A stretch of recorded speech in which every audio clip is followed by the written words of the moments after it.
All right, thank you very much. Sorry for the delays, the technical delays. Vice Mayor Gonzalez, you had an addition? Yes, sir. I would like to add a quick discussion in reference to the Aviation US 1 intersection, please. Aviation US 1 intersection. I think, right? All right, that is item F, Foxtrot. Anyone else? Mr. Mayor, Congratulations. Who's that? San Martin. Mr. San Martin, go ahead. I would just like to pull from consent item D and F. 11D and F. Thank you. All right, so Mr. San Martin pulling item 11D for Delta and 11F for Foxtrot from consent.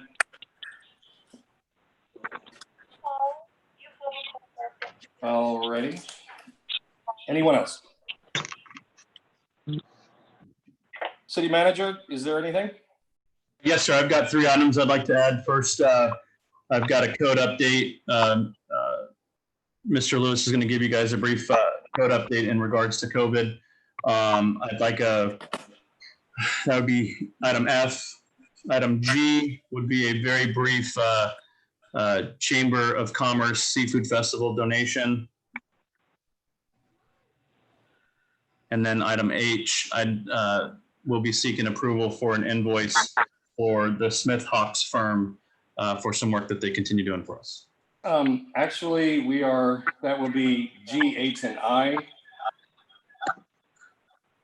We already have an Echo and a Foxtrot. Mr. Mayor, actually, that would be items 6A, B, and C. Correct, under City Manager. It would be. It would have been. I was trying to go with the lettering we had, but I will defer back to Alpha Bravo Charlie. That's all I have. Thanks, sir. Thanks, Mr. Bartis. All righty. Anyone else? Motion? Move to approve as amended. Second. It sounds like Zig Bartis.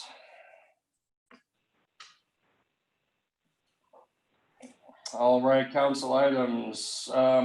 Mr. Bartis, I believe you're up with 5 Bravo, creation of intergovernmental task force to address lobster mini-season issues. Thank you very much, Mr. Mayor. Thank you, my fellow council members and our wonderful city staff. And when we had our discussion about lobster mini season a few weeks back, I think I mentioned at that time that we all should take a good hard look at mini season, not just for this year, but for years to come. What can we do to make it better? What can we possibly do to reduce some of the negative impacts? So I reached out to Island Marauder Mayor Mike Forster. He's all in for doing something. I reached out to County Commissioner Michelle Coldiron. She's already been named Monroe County's liaison on this issue. She has met with FWC officials, including FWC Board Chair Spotswood and our friend Captain Dave Dupree. And the Florida Fish and Wildlife Conservation Commission is certainly interested in hearing what it is we have to say. I would also, the idea is to put together an intergovernmental task force and brainstorm on how we can make mini season better. There's a lot of good ideas out there, and I think that we can build on some of the groundwork that Commissioner Coldiron has already laid. I'd like the support of this council to be our liaison to that task force and work to build that with our other local governments down here and take some of the ideas that we come up with to the Florida Fish and Wildlife Conservation Commission to see how if there's a way we can change mini season for the better. Were you volunteering that? Did I catch, Mr. Bartis? Yes, Mr. Mayor, I am. All right. Do we need a head nod for that, or do we need to go further in a motion and a vote? Or is that even something you can do on a council item? You can just give him a head nod and he'll just go from there and report back. You Council? got it, John. Thank you. I just wanted everybody's support before I went off all in a direction that just making sure we're all on the same page here. Marshawn. Thank All you right. very much. Next, if that is sufficient, we'll move on. to item Charlie, Marathon's part in COVID epidemic. Councilman San Martin. Thank you, Mr. Mayor. Everybody hear me okay? Yes. Okay. So look, we all understand how this thing's been working from the beginning. The governor sets his rules, the county sets their rules, and we are just pretty much riding on their bus at this point. I'd like to see, first of all, what it is we are doing to enforce the rules that are already in existence. I had asked the city manager to have code provide a report, which is coming up a little bit later. So I'm anxious to see it because I have it. I'm not sure if everybody's seeing the screens are freaking out like mine are, and everybody's talking at the same time with no one muted. Okay. So that's where I'd like to start, is to find out what it is exactly that we are doing as a city, taking control of our own actions and enforcing the rules that we already have. I would like the attorney to maybe jump in for a second and just give us a little overview of what the current rules are. I know you sent a cheat sheet more or less the other day through email. Maybe you can go over that so that everybody is in understanding of what's expected with regards to mask wearing, 50% rules, all of these things that are already in existence. And then we can talk about what it is we are doing to ensure these things are being carried out. And then from there, I've got a few other things to talk about. I'd like to start there. Well, actually, before you start bringing in other items, we have a very heavy day. And you talked about Marathon's part in COVID, and now you want to add more parts onto this so it becomes, I just don't want this to get too far along and too far afield if we're already going to have a report from code. Wouldn't you feel it'd be more appropriate to have this discussion during the code presentation? I mean, if that's the way it is, you guys want to, I was trying to bring it as a separate action type item. If you want to go, it sounds like you have. It sounds. I'm sorry. Pardon me, but it sounds like you have several items you're trying to bring here, and I want to get it answered. I just think that if we already have a presentation, maybe some of those would be answered for you and us, because I want to hear what you have and what's going on with code. But don't you think we can have a question and answer right there where it's more appropriate instead of doing it twice? If that's the way it is you'd like to do it, that's fine. Please. Thank you. We have a huge agenda, so I'd like to move through this and also get your questions asked and answered. So if you're okay with that, we will move that down to the code update and do the questions with that, if that's okay. Okay, hearing no.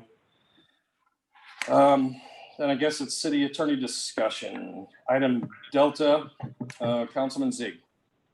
Thank you, Mr. Mayor. I wanted to say that we have been discussing about having our in-house city attorney for nearly 7 months now. And I know from the city manager that everyone has made their selection.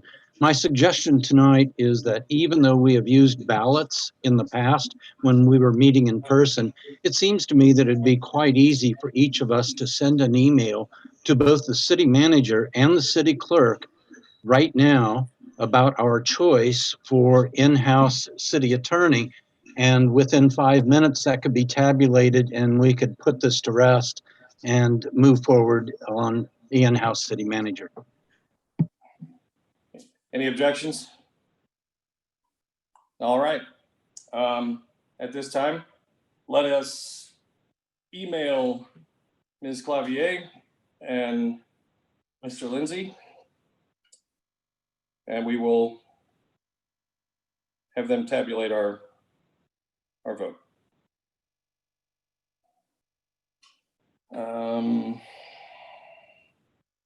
I guess that brings us to code update while this is happening. It seems like it might be long, so maybe we get started with that. Mr. Mayor, Yes, sir. we still have Grassy Heathfield and Aviation US. Oh, 1. sorry. Gosh, you're right. My bad. My apologies. Mr. Bardis, you had Grassy Key Phil, whenever you feel. Thank you, Mr. Mayor. And I'm bringing this up. While this There's a lot of people that need to mute their phones or their screens or whatever. Somebody And needs I'll to. try to get through with this. This past weekend, I was contacted with friends who have been observing the takeover of the Grassy Key right-of-way, right at the entrance to the city of Marathon.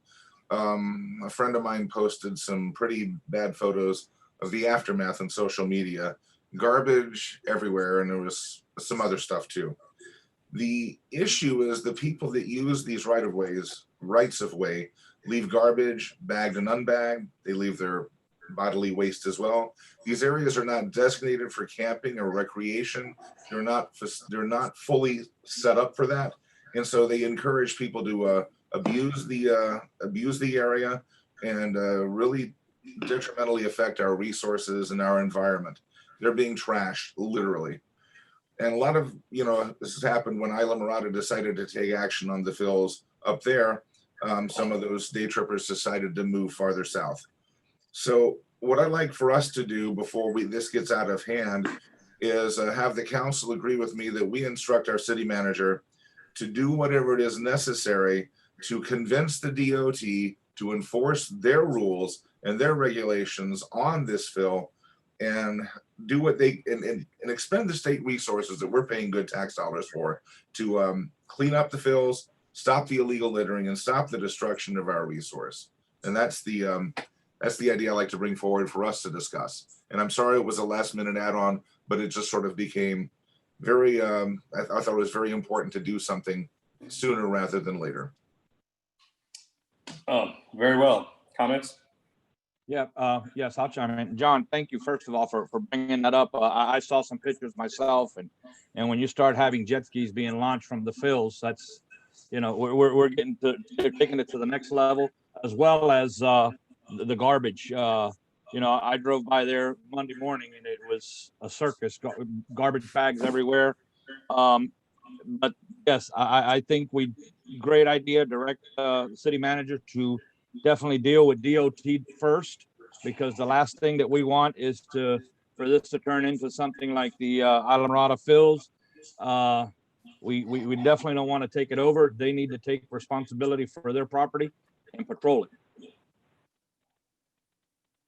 Very well. Anyone else?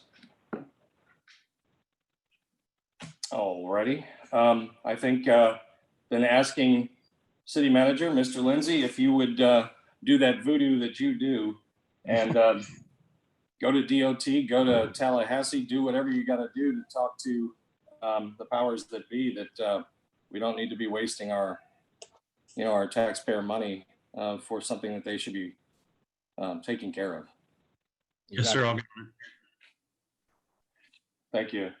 And it appears that the votes are in. I don't know the tabulation at this point.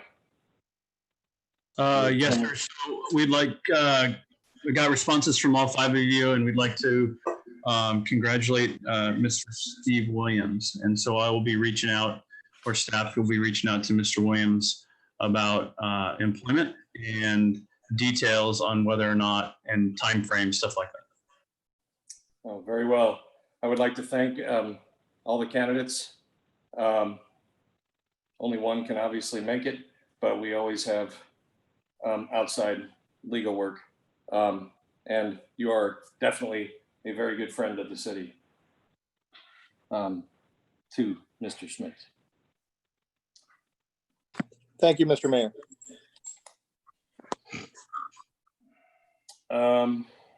Next is, I think, Aviation US 1 intersection, Vice Mayor. Yes, sir. Thank you. Yeah, first, I just wanted to add this on because I saw the impact that the upgrades that this intersection had here over the last 2 weeks. The last 2 weeks, I mean, it's no secret there were lots of boats and trailers in town, and I just wanted to give a huge thank you to the sheriff for his persistence with the DOT on the Aviation US 1 turning lane and the reduction of the median bumps. I don't know if you guys noticed, but the median bumps have been reduced both at Aviation and in front of Valero. This construction project is a project that would not have happened without the sheriff's efforts. And it was definitely put to the test over the last 2 weeks. And there was 0 accidents there with the amount of traffic that was there. The traffic was minimal for right turns. It's just kudos to the sheriff, kudos to DOT, and Sheriff, thank you for everything that you do. Thank you. I just wanted to put it out there. Thank you very much, Mr. Gonzalez. And I would like to thank the sheriff if he is, I don't know if he's on or not. Next would be item 6, city manager report.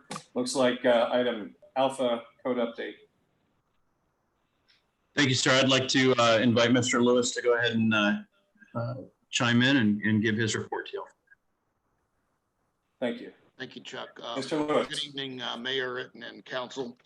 This afternoon, I sent all of you a kind of a summary of the code department over the last couple of months, and we spent a lot of time up front with that report, giving you some details of where we are on the executive orders, the county ordinances, the state ordinances. It's a very complicated position we're in right now. We're somewhat hamstrung on some of the things that have been passed. One of the reasons we did the graphic that you got today was to give you some idea of what code is responsible for, what the state is responsible for, what the county is responsible for. So a great example of that is the restaurant 50% rule is totally on DBPR. We have no jurisdiction on that. We are going out and educating. We are going out visiting restaurants. We've got a list of restaurants we've had complaints about. We don't actually have the ability to fine them or do anything towards the rules. That is a total governed by the DBPR. Pretty much the same thing with bars. Now there is, we can look at those because they're supposed to be closed from 11 p.m. to 5 a.m. But again, we do not have staffing to be able to be out at 11 p.m. to make sure the bars are closed. We are working closely with the county. We've done training with the county on what their code department is doing and what they're going to be focusing on. To date, neither county nor the city have written any violation tickets. Those tickets just came in. We should have ours tomorrow, and we'll finish up our training this week with the county. Hopefully by Monday, the 17th, we'll be on the street with actual ticket books to be able to write tickets. The tickets will only be for not wearing a mask, and only if you're not able to social distance. The rules are incredibly complicated. As much as it sounds like if you're not wearing a mask in a business, you can be fined. That's not the actual rule. And I think the attorney can kind of step in here and give a little better guidance on this. The way the rule is written, and my understanding in this from the county and from both the county attorney and our attorney, is that if you can social distance, if you can be 6 feet apart from people, you're not required to wear a mask. Now, a business can require that. A business can require you to wear a mask in their business, but in that case, that would be on the business, and the business would be wanting to trespass somebody that didn't want to wear a mask. It's not up to code for that. So it's not as clean and as simple, and we've been trying to work very diligently through this. We have changed our hours. We've adjusted. We've had people walking through restaurants at 7 o'clock on Friday night. We make sure that we wear our city shirts and our IDs so people know we're there. We're trying our very best to educate everything we can. I know in my conversations with the county, they've done the same thing of trying to educate. Their plan is now that we've gone out, we've notified everybody, we've educated everybody. The next phase will be to go to actually writing tickets. As a side note, Key West has their first, what I believe is their first court hearings tomorrow at 10 o'clock. I got an invitation to go and watch that via Zoom to see how the court system is going to handle the first, I think about 40 tickets that the city of Key West wrote for not wearing masks. Once you write that ticket, then of course you actually enter the legal system down there. So a little different than our magistrate or the county's magistrate. They're actually going in front of the county. I believe it's the county judge. So I'll know more tomorrow of what the legal system is going to look like, challenging or not challenging the mask tickets. We're also going to get a little better feel for who shows up to defend themselves on the mask tickets and what the judge wants to do as far as finding people guilty. We don't really know any of those things yet. I think that gives you a little bit of an overview. The one thing I do want to comment on, just so the council knows, city staff is been trained and hired to be a compliance agency. We're looking for people to be in compliance. We are not out there trying to enforce or penalize people. So trying to convert that over to something that is, we're out to be writing tickets and enforcing ordinances like this. One, they're not trained that way. I don't believe they're equipped for that. And I think it's a very uncomfortable position to send the code officers out to do that. You know, when you look, one of the things I added to the memorandum we sent you today was an article in the New York Times on this very subject, and it was written in several places, but they also, the main focus of the article was Key West. And the whole idea there was we're putting people out without the training that law enforcement have to do a law enforcement job. So, you know, I want you to consider as we push forward with this, what we're asking the code department to do. You know, we have worked really hard. We literally, when all this started, we went door to door, putting notices on every door of every vacation rental. We have worked really hard at all the way through this. You know, we were out at midnight closing boat ramps down because that's what the council asked us to do. There's a long list of what we've adjusted to try to do to combat this and do with what the council, with the county commission and what the governor has ordered. I'm not exactly sure going forward what more we can do. I'm not really fond, you know, personally, of sending code officers out there to be in a confrontational situation, trying to write somebody a ticket for not wearing a mask. I don't think they are really suited for that, but we'll do what the council wants us to do. So if you have questions, please, this is a good time for that.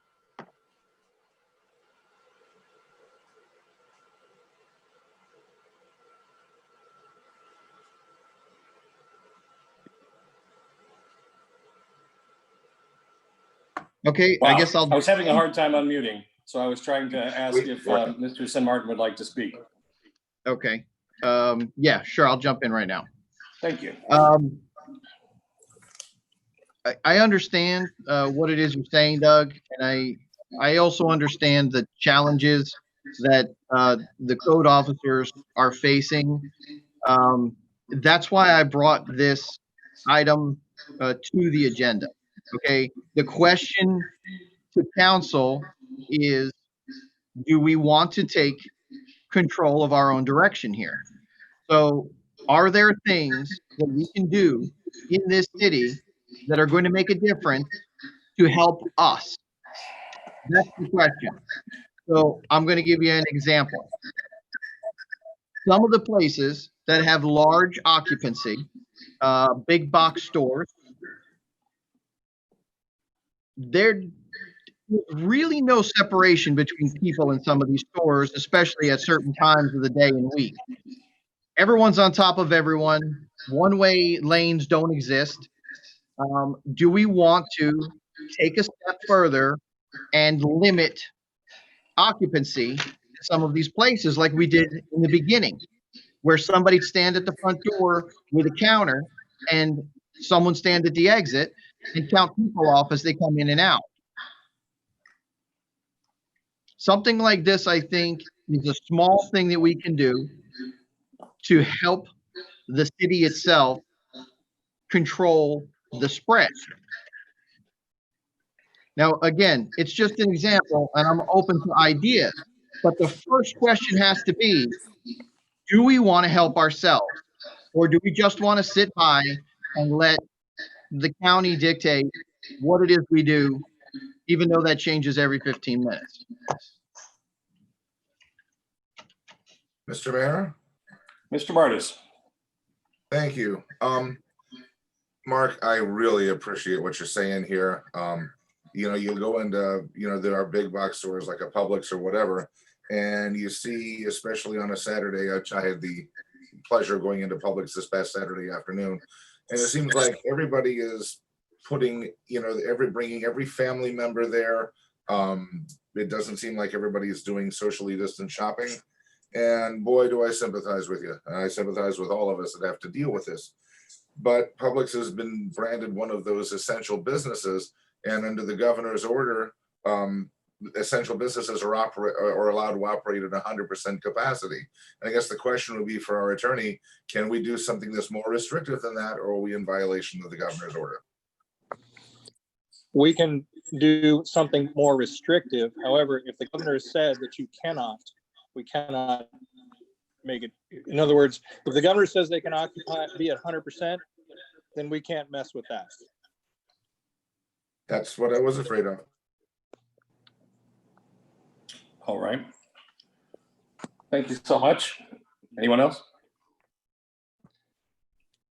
I'm All right, sorry, Mr. Lewis. let me qualify that. If it's the governor's order to provide that we cannot stop them from 100% occupancy, then we can be more restrictive. If it is the governor saying they can, we can be more restrictive. So the answer is, I got to look at the order. So I'll get back to you before the end of the meeting here. Okay, thank you, sir. Mr. Lewis, had you completed, or were you just pausing? No, I was complete with the general overview. I think there's a lot more details in the report I gave you, but I can answer any specific questions if you have specific questions on some of the things we do. Well, some of them are going to actually come up farther in the agenda when we just, like, for example, when we discuss the 26-foot rule, things like that, I think. Do you feel okay moving on? Or do you feel complete? I mean, do you feel, is somebody trying to, I'm not sure. Mr. Mayor, this is Chuck. So one thing I'd like to pass for everybody listening and for you is, we owe a really big shout out to our residents. I mean, no law, and I've said this many times, right? No law or ordinance is going to make us any safer. What's going to really solve this problem is personal responsibility and social responsibility. Personal responsibility to take care of yourself, obviously, and social responsibility to care enough about your neighbor and others around you to do the right thing to keep them safe as well. And Marathon is doing that. It's reflected in our numbers. We are seeing community spread. However, I want to remind you that 174 number that we saw, which is somehow gone down a little bit, I'm not sure yet. We'll clarify that. That includes the numbers from the very first day, Yes. right? Months ago. So this is very scary. It is dangerous, and we don't, we want to slow the spread and we want to keep our residents safe. But we definitely owe a big shout out to all of our residents who are doing the right thing, because our code officers are in these places. And yes, we are having challenges. We are having challenges with a couple restaurants and very few businesses, but the majority of them are doing the right thing. And the majority of the business owners are enforcing masks. And even though there's this 6-foot distance issue where you don't have to wear a mask if you're 6 foot distancing, a lot of businesses are requiring it. So I just wanted to say thank you to all of our businesses. I want to say thank you to all of our residents that are doing an outstanding job. And while this is a really difficult time, I'll be honest, I believe Marathon is the place to be. I think Keys Wide, we're doing a very good job, and that's because people are taking personal and social responsibility. Now, there are people that aren't, and you know, my message to our public would be, you know, if you're in a business and they're not doing what they're supposed to do, or you're there in a restaurant and they're not doing what they're supposed to do, don't go to that restaurant. Tell your friends not to go to that restaurant. Tell everybody not to go to that restaurant, because if they don't care enough about this community, then don't give them your business. That's my 2 cents on the matter. Thank you, Mr. Lindsay, and I heartily agree with you. And the fact that we do have the 170, whatever our number is, 174, last I looked, you know, we have a density difference than a lot of the other places that are showing much lower numbers. But it looks like everybody that lives here and is trying to do the right thing, or there are a lot of people in the Keys that are trying to do the right thing. And so our numbers are staying low, relatively speaking. Thank you so much for that. Would you feel like going to item B, your chamber donation discussion? You're muted. Thank you. Yeah, I just wanted to give a very brief notification. I wanted to thank the Chamber of Commerce. I wanted to thank the Marathon Fishermen and OFF. The city received a check this week for $2,500. The Chamber CEO, Daniel Samus, came by my office and dropped it off. So I wanted to thank Daniel for that. We all know that we had our seafood festival this last, was it May? Man, the time's flying, right? March. And with COVID and the other challenges, it was okay attended. It wasn't a great attendance, but the chamber and the fishermen still found it in their hearts to give a donation to the city. And I wanted to thank them for that and let you guys know about it. So thank you to all of them for that. And then the last. May I actually interrupt you? Apparently I cut off Mr. St. Martin. Mr. St. Martin, did you have something else you wished to say? I asked and I didn't hear anything back from you. Well, we didn't actually finish what it was I was trying to say to begin with. I mean, I gave an example of a store or a big box where we could reduce the amount of occupants, but it was just an example. I mean, there are other things that if the council was willing to do, we could do. We could be more restrictive than what's already there. Now, I'd love to see what's already there enforced a little bit better. But you just heard from Mr. Lewis that seems to be a problem too. So I guess like the question still stands, by whatever means, does the city of Marathon want to do something more than we are doing right now? Anyone have any comments? It's perhaps something. Yeah, Steve, Mr. Mayor. Yeah, Louis, Vice Mayor. Yeah, Mark, I would have to say that, you know, we would all answer yes, that we all want the most and the highest restraints for protection. But we heard from Doug that pretty much they're strapped on a lot of things that they can do and cannot do. So the question is, what can we implement that could even be enforced? Do we want to implement a bunch of rules that can't, first of all, be enforced? One, because they can't be enforced, and two, because we don't have the personnel to enforce them.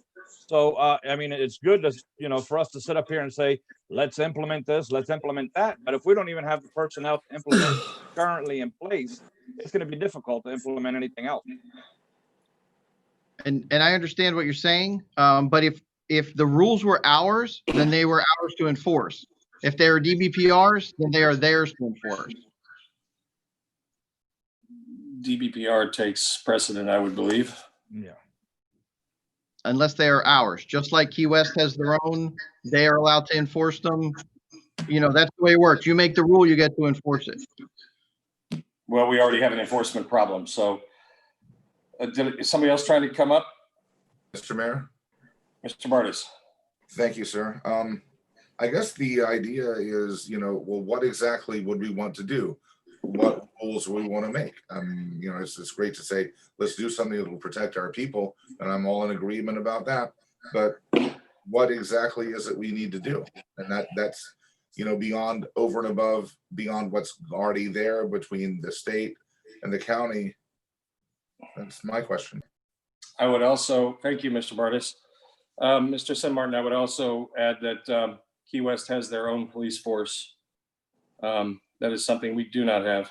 And we do not, at this time, have the ability to enforce what rules what we have been given, even with masking. And that's difficult when code is already tasked with doing the work that code would have been doing before COVID, and trying to tack this on. So I don't see how that, as much as we would like to do and we want our people safe, I don't see where we go with that. Okay, I guess I wasn't looking to actually make a rule here tonight. I want to know if we were interested in doing that, and if we were, there's the right people can put together and set something up. But if we're not, which it seems like we're not, then I won't take up any more of your time. All right. Mr. Mayor, Mr. Bartis. it's not that necessarily we don't want to find if there's a good rule to be made, let's do it. If there's one we can enforce, let's do it. I just say if we all come think about it, and we do have some ideas of some rules we might want to see enforced locally here in Marathon, things that might make our community safer and better and are doable, let's talk about them. Let's find out. And I don't think we need to close this dialogue off tonight. Okay, very well. Exactly. Mr. St. Martin, how do you feel? You ready? Are we moving I- on? Are we?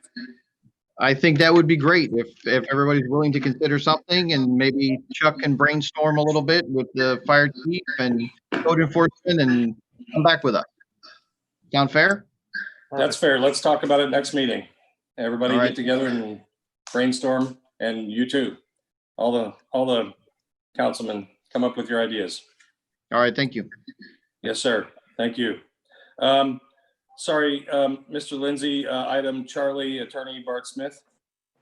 Yes, yes, sir. So really what this is that, well, first, Dirk, do you want to take this or do you want me to take it? It's in our appeal regarding the 300 units. Bart's firm has exceeded their budget by, I think, and Jennifer's here, she can correct me, by about 5,000 or 6,000. And I emailed today from Bart saying that we should be. Can you hear me? Hello? Okay. Yes. That we should be within our budget to pay this invoice, and there shouldn't be, barring an appeal, there shouldn't be a heck of a lot more to spend on this. So we just need a head nod to pay the bill. And if it's going to be more down the road, we'll come back.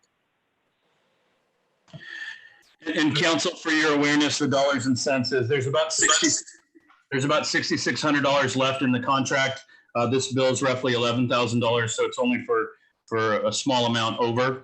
After that, the only other bills that we foresee is once the judge makes their final ruling, Bart will have to review that, and then like Dirk said, barring any appeals, we should be good. So the dollars and cents of this is there's 6,600 left, and the bill is totaling 11,000. So with your approval, I can go ahead and pay this, and we can move on.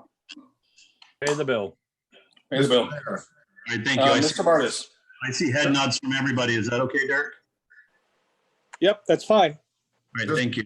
And a quick question, this for possibly Dirk and George and whoever else can predict the future. What is the likelihood of an appeal by the opposing side?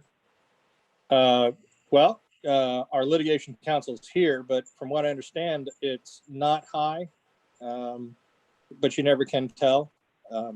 I think there's some indications that if you wish to share the floor, Mr. Mayor, Mr. Smith, I believe, is on the call. And please, Mr. Smith, if you would like to update or elucidate, Am I here?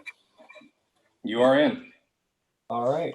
Am I It's not showing my face right now, but Bart Smith, good to see you all this evening. A couple items later.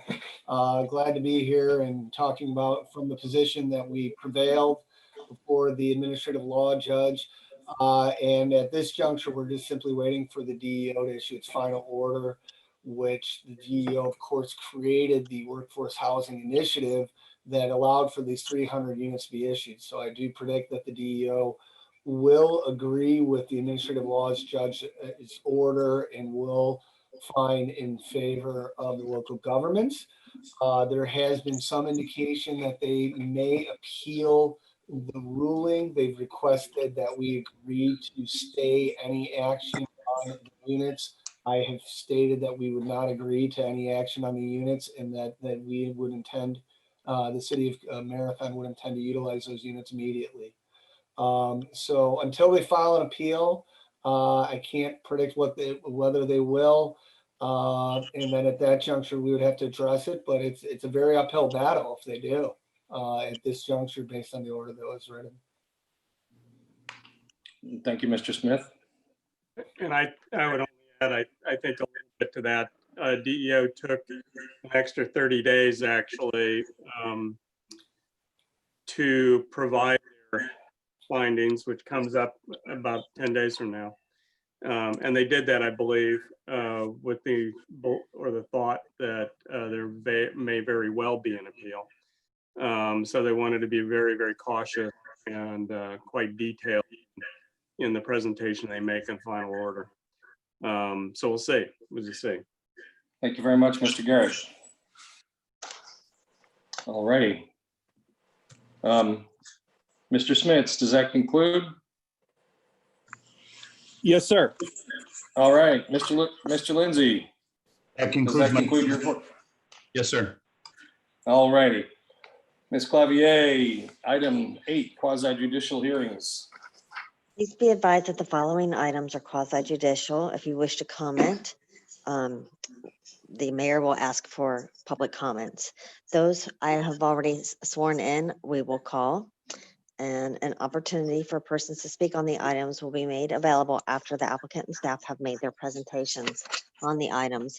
All testimony, including public testimony and evidence, will be made under oath or affirmation. Additionally, each person who gives testimony may be subject to cross-examination. Do I need to read the rest? I don't know. If you refuse to be cross-examined or to be sworn, your testimony will not be considered as record evidence, but you may provide comment during the public comment section of the meeting.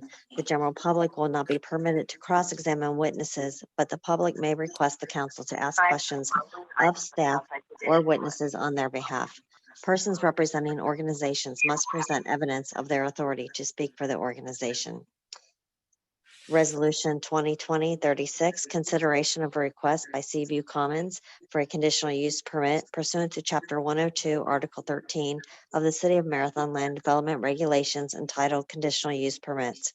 Proposed that the mixed development of 6 market rate and 60 affordable housing units with amenities for property located at the southeast corner of Pascayo Avenue, Coco Plum, Marathon, Florida, which is legally described as lying within Township 66 South, Section 5, Range 33 East, Key Vaca, Marathon, Florida, having real estate numbers as stated in the resolution, nearest mile marker 54, and council members or state the any ex parte communication.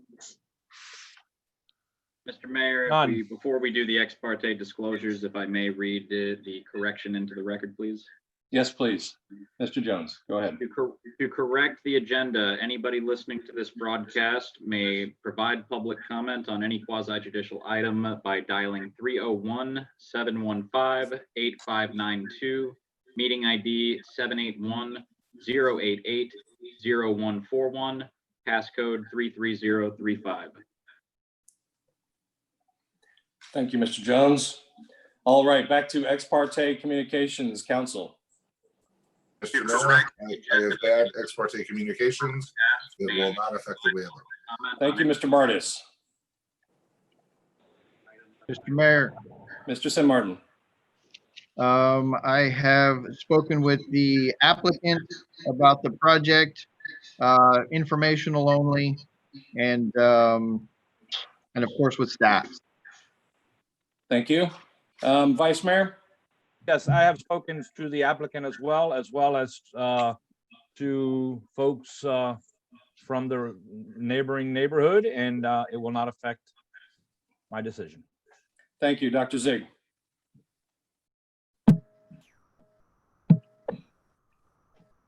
I'm trying to unmute.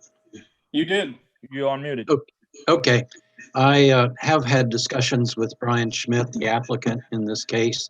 I've received a number of emails in regards to this from neighbors, and it will not affect my decision in this case. Thank you, Doctor. I as well have had a brief conversation with the applicant's agent, Brian Schmidt, and various emails and texts throughout staff and or the community, and it will not affect my vote. So, do we have any speakers? I believe the applicant's agent, Steve Hurley, would like to speak. Very well. Yes, can you hear me? Yes, Steve. Okay. Welcome. Actually, I think Mr. Garrett probably would like to go first, if I may so interject. And then I do have a short presentation. Very well. Thank you. Mr. Mayor, I have a request that ask Galen to take down the urgent correction so that I can see the presentations given by George Garrett and Steve Hurley. There are no no longer sharing that screen, and I believe Mr. Garrett has taken over screen sharing function for his presentation. That is correct, at least at my screen. Just please keep in mind for members of the public, the YouTube broadcast is several seconds delayed from what is occurring live. All right, Mr. Garrett. See the screen? I have a screen. If Dr. Zig is caught up, then I think we are ready to go. Excuse me, Mr. Mayor, I still have the urgent correction slide. You may have to refresh your screen or something. Maybe you're not on live. All right, Is I there don't any know. in my screen? let me work on it. I have it, George. Just to confirm for members of the council, I'm checking the YouTube broadcast. It is displaying Mr. Garrett's screen at this time. Super, thank you. Mr. San Martin, are you seeing George Garrett's screen? Yes. Louis? Yes. Okay. Doctor, are we there yet?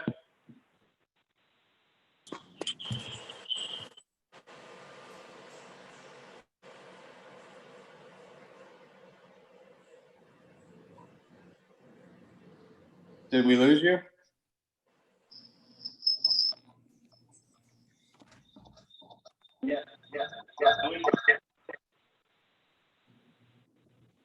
You may have to mute, Doc. Councilman Zieg is still connected and he's unmuted, so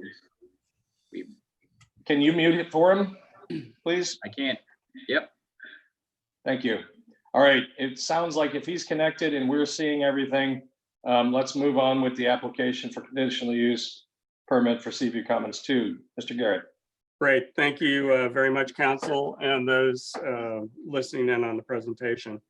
You have an application submitted by the clerk for a project known as Seaview Commons 2. It is a project that is located on two pieces of property on the corner of Piscaya Drive at the intersection of Cocoa Plum and Avenue B. The request or the applicant, Mr. Brian Schmidt, with his agent, Mr. Stephen Hurley, are requesting a conditional use approval with the development agreement for 66 residential units in 8 buildings and 6 individual single-family homes. Here is the location map, again, showing that intersection of Piscaya Avenue B and Cocoa Plum Drive. So this is the project that consists again of 2 parcels. The entire parcel area is 3.85 acres. Approximately 1.25 acres of that is submerged, and therefore it doesn't count in either any of the development approvals here or in any of the allowed density. The parcels have been cleared of exotics in the past. Like most things, you get regrowth, and so some of that is coming back now. What remains are some significant number of native hammock trees. It's not a huge area, but there are some there. Approximately 24.5% of the project is actually plum map, indicating that the property is plum residential high, similarly zoned residential high. The areas around to the north are Piscayo, vacant land and some commercial fishing and marine industry uses. To the east is multifamily, condominium, affordable housing projects, one being CV, and obviously further single family homes. To the west, you have vacant lands on Piscayo Drive and obviously Piscayo Village, partially developed. I believe there's 3 units on the way. And to the south or slightly south is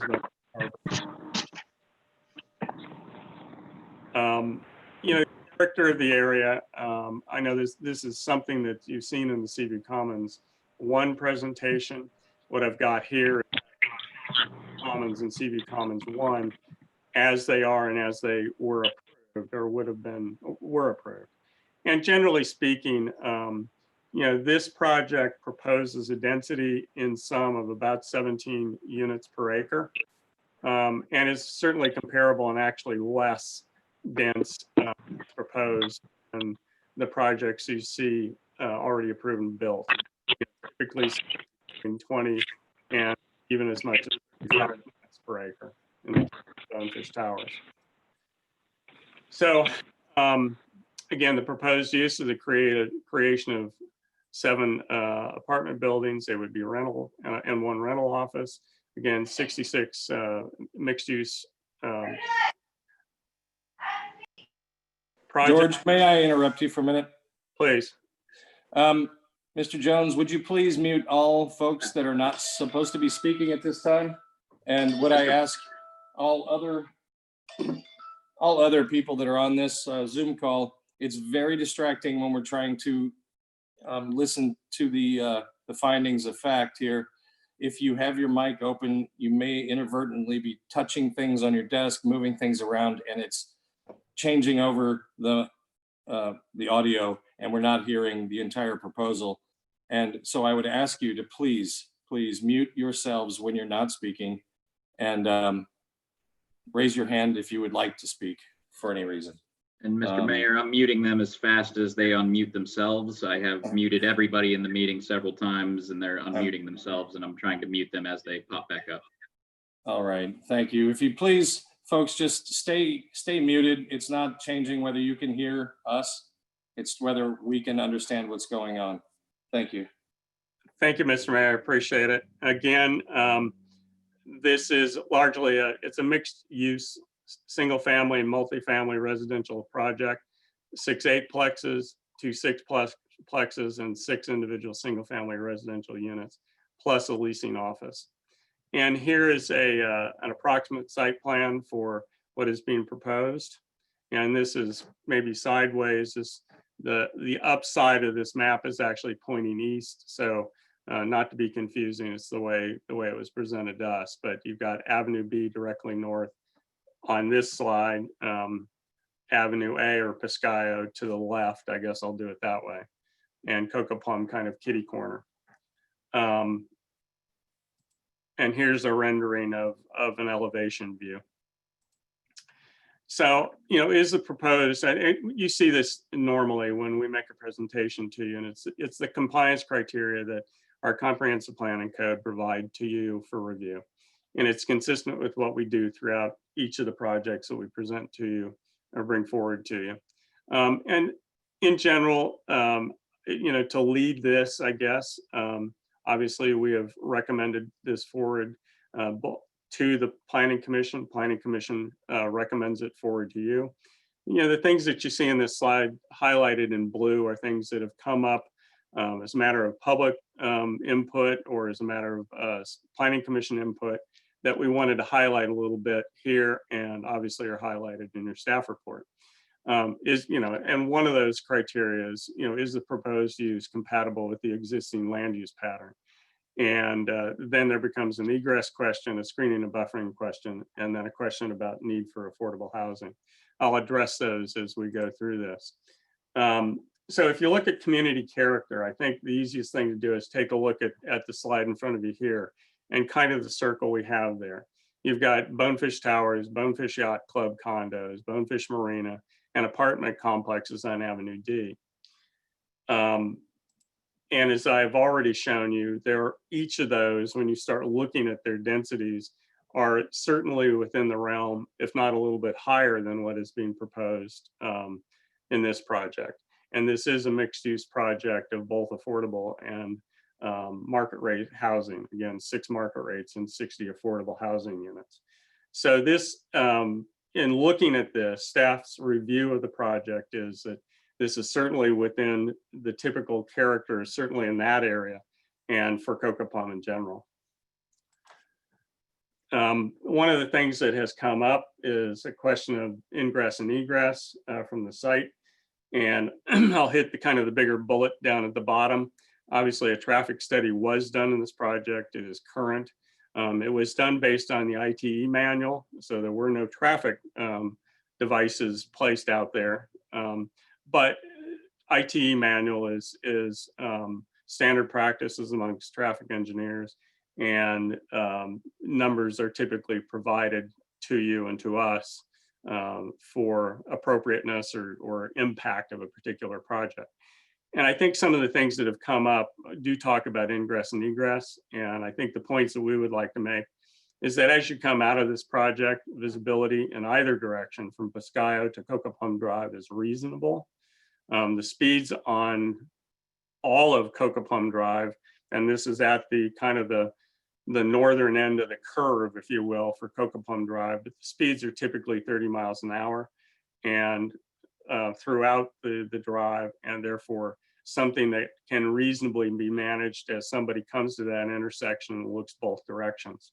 There may be the need, I think as some people have suggested, actually for some additional caution signs and perhaps some improvement of pavement along that curve. But in general, in our review of it, first of all, this will not generate more traffic than Cocopom Drive can handle within the limits of the existing pavement and right of way. And it is generally safe access. People under any circumstance need to be cautious. There are obviously, there has been a trip generation review of this project. I think I'd probably leave that better to Mr. Hurley, who will come here in a few minutes, but I think suffice it to say that the majority of trips will go to US 1 or from US 1 to the project site. And it is within reason and within the level of service for the road. One of the things that occurred to me since some of the comments that have been coming out is the apparent traffic on this piece of road segment within the city of Marathon. This is one of 3 collector roads within the city. One of them is Sombrero Beach Road. The second is Aviation Boulevard, and the third is Cocopom. And so they do a major job for us in collecting where people live and may work and getting them out to US 1. And I thought, well, one of the things we can do here is make a comparison between some of the other collectors and what is happening on Cocopom today and what may be happening on Cocopom if this project is approved. And I sent you this table, and I don't expect you to read it here off the slide. So next slide, I'll show you a little more detail. But what I did was go out and literally count every single house that exists or is under construction and every single vacant lot within that area. In one case, Sombrero Beach Road and Sombrero Boulevard, because everything there empties out onto Sombrero Beach Road getting to US 1. And then the corollary to that is doing Cocoa Plum Drive. And so when you look at this, Cocoa Plum Drive, well, first of all, I would say that Cocoa Plum Drive and Sombrero Beach Road are almost exactly the same length. Cocoa Plum Drive is from US 1 to the end, 2.06 miles. Sombrero Beach Road is 2.08 miles, so they're very, very close. And when you start counting up the residences and the uses, and I'm picking on the residences here, Cocoa Plum Drive without Seaview Commons 1 and 2, and of course, Seaview Commons 1 is already been approved, is 249 residences per mile for the 2 miles of that roadway. With Cocoa Plum, Cocoa Plum with Seaview Commons and Seaview Commons 2, should you choose to approve Seaview Commons 2, is 304 residences per mile. Comparatively, when you look at Sombrero Beach Road, excluding anything at the light with the commercial access points and any of the traffic that goes down to the beach every day, Sombrero Beach Road has 565 residences per mile. And so it's almost double, or actually a little bit more than double the number of residences per mile. And though the roads are somewhat different, Sombrero Beach Road is 2 feet wider per lane, probably in a little bit better shape as far as maintenance, and has a little bit better shoulder capacity than Cocoa Plum, but otherwise they're very similar roads. The next thing that has come up in part of this discussion is that, oh gee whiz, we don't need any more affordable housing. And I think when you started looking at this, you go back to the Alice report, you go back to the FIU report we did back in 2015. Things have changed. Great deal has happened since the FIU report. There's obviously been the impacts of Hurricane Irma, COVID has happened, and there's at least some belief that a lot of people are leaving town. The flip side of that is we have 4 hotels, they're still operating. Maybe a little bit lower capacity right now, but they're still operating. Hurricane Irma also destroyed 394 homes. And in their replacement, they more than likely have not come back as affordable housing structures. And at that point, the city is actually, when you get into the permitting system, has replaced 507 residences, many of which I think you'd expect to be ground level homes and probably were better in the rent category before the storm than after, especially when they got rebuilt. And there's still a significant need in our mind, therefore, for workforce housing. There are 173 workforce housing residential units in various stages of construction. There are 265 deed restricted workforce housing units approved or may be approved. And then there's about 438 that exist. So I think the conclusion that you saw in the staff report is that there's still absolutely a need for workforce housing that has not gone away. If anything, it's probably gotten worse.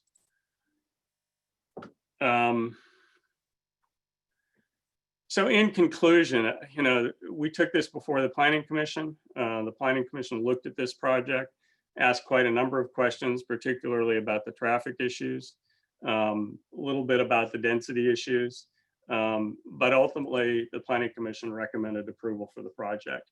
And there are a list of conditions. Those are before you on your staff report. But I'll let you, they're fairly typical. I'll let you ask questions at that point if you have any, and then we can move on. I am at the end of my presentation. I'll relinquish at this point to, I guess it's Mr. Hurley. Thank you, George. I will share a screen here before I get started.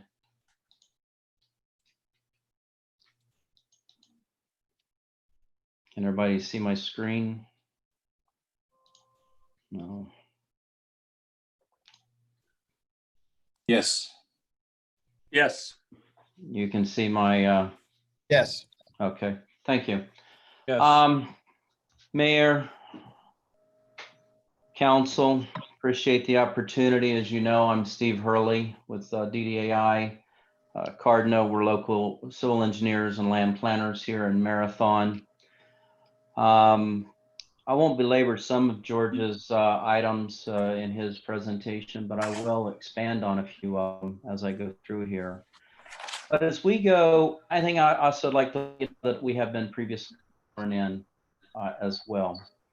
As we go through this presentation and navigate the presentation, I'm certain that every one of you knows some essential personnel. Deputies, FWC officers, fire, EMT, hospital, nursing staff, teachers, and the list goes on. Just picking a few of them out. This project will directly benefit those folks. This project is dedicating and reserving 25% of its units for the essential personnel in our city that needs housing, as well as the workforce that Mr. Garrett alluded to, that we're still really probably in need, even though some people don't think we are. So with that, I would go through this conditional use. Again, 60 two-bedroom affordable apartments, on-site manager's office, associated infrastructure, and 6 single-family residential units at Cocoa Plum Drive and Avenue A. In our conditional use application, it is our job, our challenge, to go through the compliance requirements such as Mr. Garrett alluded to. Health and safety, welfare, minimizes the environmental concern, ingress, egress, which is very important, parking, all on-site parking, noise and odor, refuge, utilities, screening and buffering, which he had also highlighted, and I'll go through that in just a moment, signs and lighting, and traffic impact statement. You'll see in his staff report and the staff report that everyone in the city, the department heads reviewed through the TRC, that we're in compliance with all of those requirements. There's not one of them that we don't comply with. So with that, I'll move on to the site location, which is again down in the lower quadrant of Avenue A, Cocoa Plum, and Avenue B area, Pascayo. And the surrounding uses, as you can see, there are some red uses, brown and yellow for the future land map, all residential high, mixed use commercial, residential medium, other residential high, Bonefish Towers, and the like. As again, in his report, you will see those densities, which I'll expand on those in just a moment. So the location on the site before the slide before you is highlighted in yellow. Again, it's on the south side of Pascayo. North is undeveloped, to the west is undeveloped. And to the north and the northeast is that mixed use commercial, which when you look at future land use maps, you start with something like your corridor of US 1, work with your commercial and work downward, mixed use, residential high, which this whole enclave is a residential high with a couple of residential mediums mixed in with that. Again, to the east, the single family and multifamily scattered throughout Avenue D, and the undeveloped site there is Seaview Commons 1 that we previously came through and requested, and you approved for us. And then to the east and below on the south side of Cocoa Plum is your Bonefish Towers and Marina and the family area there. Moving on, and I'd say that the marina also has 44 livable liveaboard units, with the park is directly on the curve on Cocoa Plum Drive. Again, our parking is all self-contained within the site. So as we did identify our specific request of 60 multifamily affordable units, which is the blue rectangular highlighted buildings there, internal access with your driving, you'll see the 2-lane drive aisles there at 24 feet wide. Parking will be underneath the building. You'll have 2 floors above parking, some of our typical type layouts within, the city or within the Keys and Islands. You'll see there is a play area, leasing office, and then behind that is the road to the 6 single-family lots. But back onto the front portion, which is the multifamily affordable portion, you'll see that the real key here is our open space, one of the items that George had highlighted in blue, open space buffering for the project. We're meeting all of our setback guidelines, and we actually exceed the 20% minimum open space, as you'll see in our site development data to the right on this screen.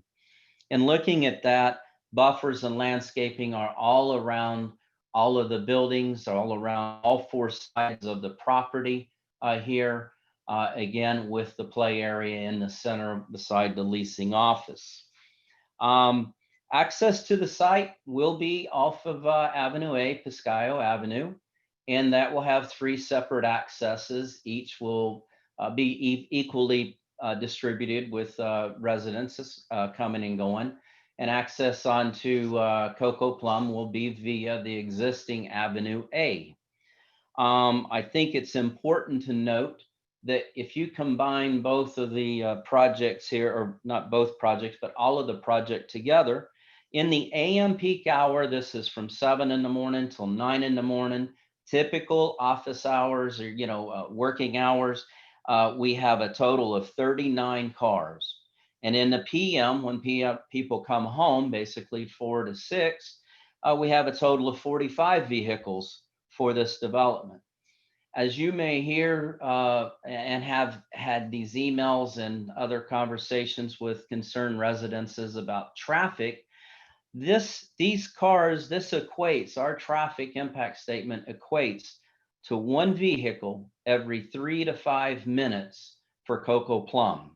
Also, when Mr. Garrett talked about the amount of residential development on Coco Plum and Sombrero, when a road is developed and designed, it accounts for all of the future land use categories throughout that district or that area. So this road was designed to carry the capacity of all the future land uses of residential highs, mixed use commercials, all the way down to single family residential development for the capacity of that road. Again, that road is not going lower than the minimum requirements for the city of Marathon through the land development code requirements and the comprehensive plan. And it has the Avenue A is already there, it's existing. And then the Avenue B, the unique thing about this, while it's a public right of way, it's unimproved. It actually is not serving anything except some trash dumpsters in the back for the marina area. But we're proposing to improve that through a separate, not a combined access with Avenue and Avenue B that is an unsafe access. Give the 6 single family residential houses in the back their very own access to Coco Drive. Also, the visibility triangle, we meet all of the minimum requirements for it. It's on what I call the good side of the curve, the side of the curve that you can see down further as you pull up to the stop sign. As you look to the east, look to the west, north, south, whatever direction, you have complete visibility, offering additional safety concerns. Additionally, all of our projects, as always, we need to go and get letters of coordination with all of our services, whether it be trash, water, sewer, electric, all have capacities for site and access to serve the project. Now, I do know that once we come in our design, we will meet with the department heads for our sewer, meet with Aqueduct Authority for extension of the water to the site, the fire hydrants, things of that natures that are the nuts and bolts design, I call it, that will go through even getting a permit. So with that being said, I'd also like to mention that the infrastructure also includes stormwater management. Stormwater management, we're held to a little higher standard here because on the water, we're on the canal behind here. It comes up through our property as well as Bonefish and some of the other Piscayo area as well. We'll be held accountable to hold and store and additional water quality for that area.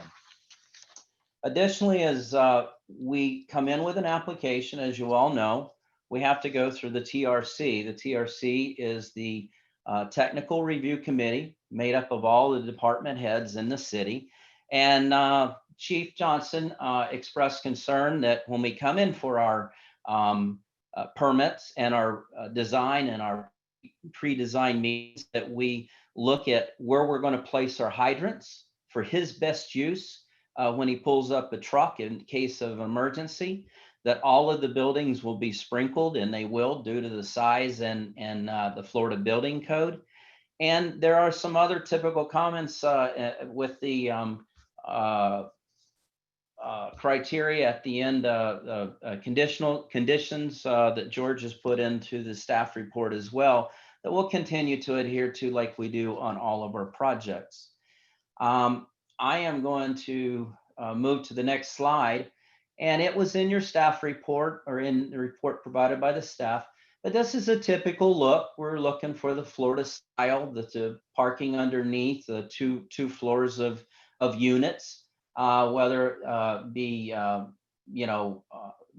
double stacked or someone has townhome style or whatever. Those types of design will be looked at a little late when they're working on the project.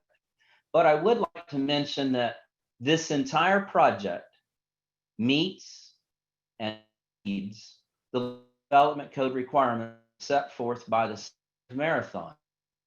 We're not asking for variances. And in fact, our density is lower than any of the surrounding land uses of compatibility. At the 17 plus or minus units per acre that we're proposing, that is less than all of the other units that was in that circle of compatibility that Mr. Garrett talked about. With that being said, I'll move on to my compatibility exhibit.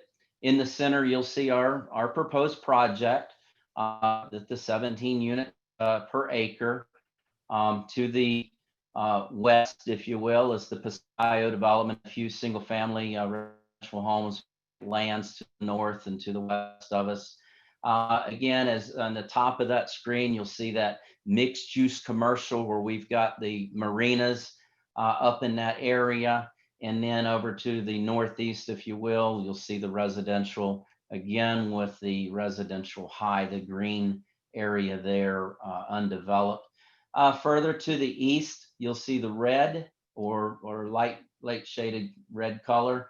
That's the Seaview Commons we previously came to you with about a year ago, was successfully approved with that, with 23 units and 8 there. We seen other units that were existing with that. To the north of that, Sunset Courts condominium. I'm going to kind of read these so I make sure I get them accurate. At 8 units an acre, which is only 38 acres. Cocoa Plum Terraces. That one, it's got 42 units. It comes out at approximately 22 units an acre. Again, a project in this compatibility area, if you will, less than that. And then further to the south, you got in there the Fish Marina condominiums, townhome, the units, 83 units for that development with 25 units or so per acre. And then ultimately right off of the screen is the Bonefish Towers. So it's got a almost 35 units per acre. And again, we're looking at the compatibility with all of our surrounding area. We're not maxing out our site. We're within the comprehensive plan for density, real rules and requirements for the residential high for affordable home sites. Again, not to belabor it, but transportation, Coco Plum Drive is a two-way. We meet we meet the minimum criteria for that capacity of that road. Drainage is via Coco Plum and Avenue D. Excuse me, that really should be Avenue B. So we will comply with all the infrastructure drainage that's required there for the increased water quality. Potable water is Florida Keys Aqueduct Authority. Sanitary sewer is City of Marathon, and Florida Keys Electric Company has capacity. So as always in our presentation, I like to pull some comprehensive plan policies out and goals that we to meet and that you all have adopted for this project, or excuse me, for the City of Marathon. Mr. Garrett has identified quite a few more than this, but I think these are the important ones. Goal 1-1 is to manage growth. Doing that, we're protecting our community character. 1-1, other numbers there, enhance, preserve the existing community character. We're the low guy in the totem pole here with our density. Our community character is the Florida style, old Florida style, if you will, the island style. Goal 1-2, the public facilities and services, make sure they're adequate. We got our levels of services compatibility letters from the agencies, and they have capacities for us. Got ahead of myself a little bit, but our managed growth, goal 1-3, is our density, which again, we're at 17 on units per acre on this particular site, well below the maximum 25 units an acre that we could have tried to come in and ask for. Public facilities, level of services. Again, we're not degrading any of the road facility because we're clearly within the capacity of Coco Plum. And then the non-motorized bicycles, things of that nature, adopt the level of service for the city roads. We're providing those bike racks and things like that for other mobility and transportation within the city that's being used as well. So with that being said, I'll go back just quickly. I won't read them all. These are the criteria that I spoke about in the beginning, that in the staff report, it is identified that we are in compliance with all of these. In fact, in some of them, we exceed the minimum criteria with the City of Fort Myers Land Development, City of Marathon's Land Development Code and comp plan, as well as we provided that traffic impact statement for the project in the application. Our next slide is some of our financial, I'll call it type items for this development. I'm going to ask Mr. Schmidt to describe some of that.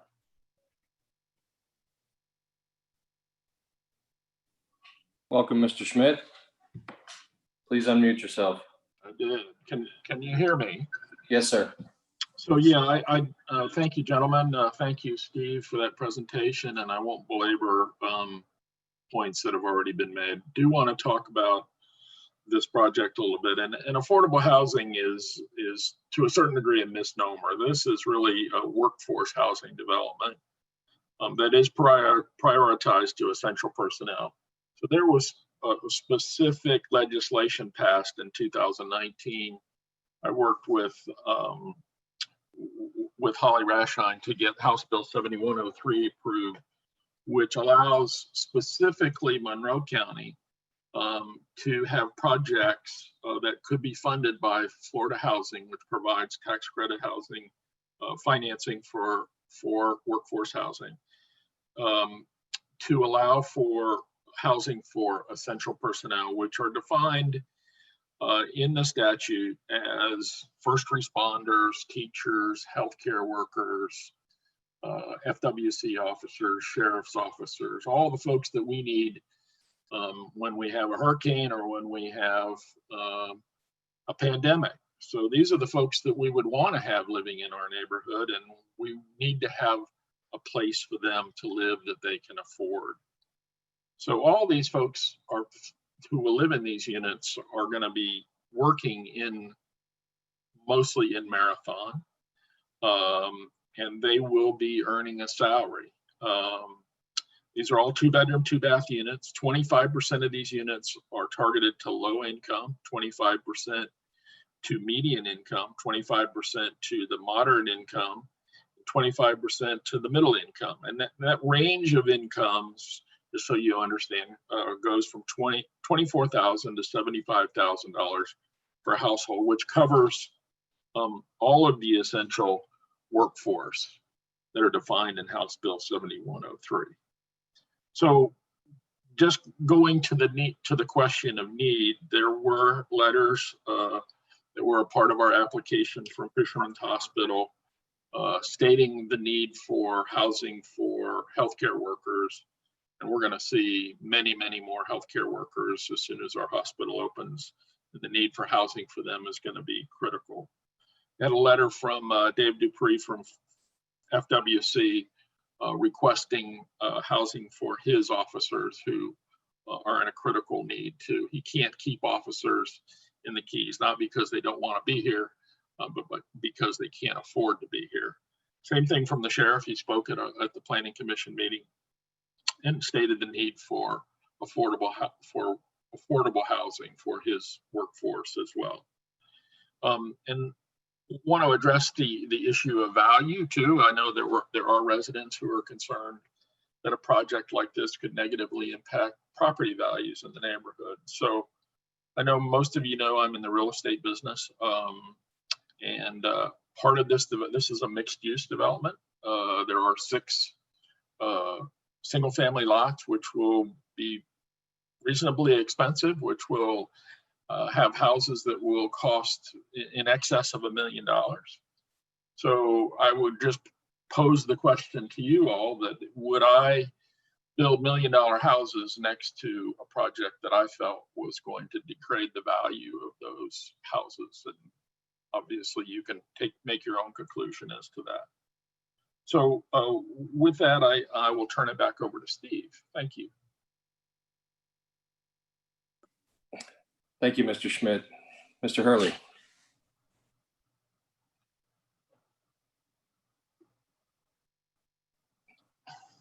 You need to unmute, Steve. There it is. I got it. Sorry about that. Welcome back. So thank you. And I'm told to smile once in a while. Me too. Anyway, in closing, I hope you find that our application, our project is a good project, and it's properly zoned.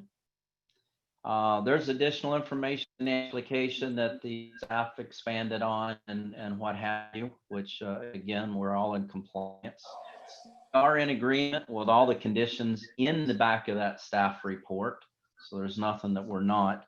And with that, I hope you approve the request and appreciate staff's help throughout the project. I'd like to be available to answer some questions if needed after a public input or yourself. Thank you, Mr. Hurley.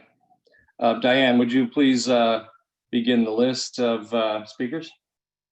Yes, Linda Berrigan. Good afternoon or evening, Ms. Berrigan. You are on. You need to unmute, Dal. Anybody who has dialed in on the phone, can dial *6 to unmute themselves or *9 to raise their hand, and I will unmute you. Also, if maybe as just a point of order, could we go back to the regular screen unless we need to keep this up? Thank you for the point of order, Mr. Bartis. That was a great idea. Thank you. I do see a Linda on here. Ms. Berrigan, are you on? She does not appear to be muted. Can we put her back in rotation? Yes. Mike Millard.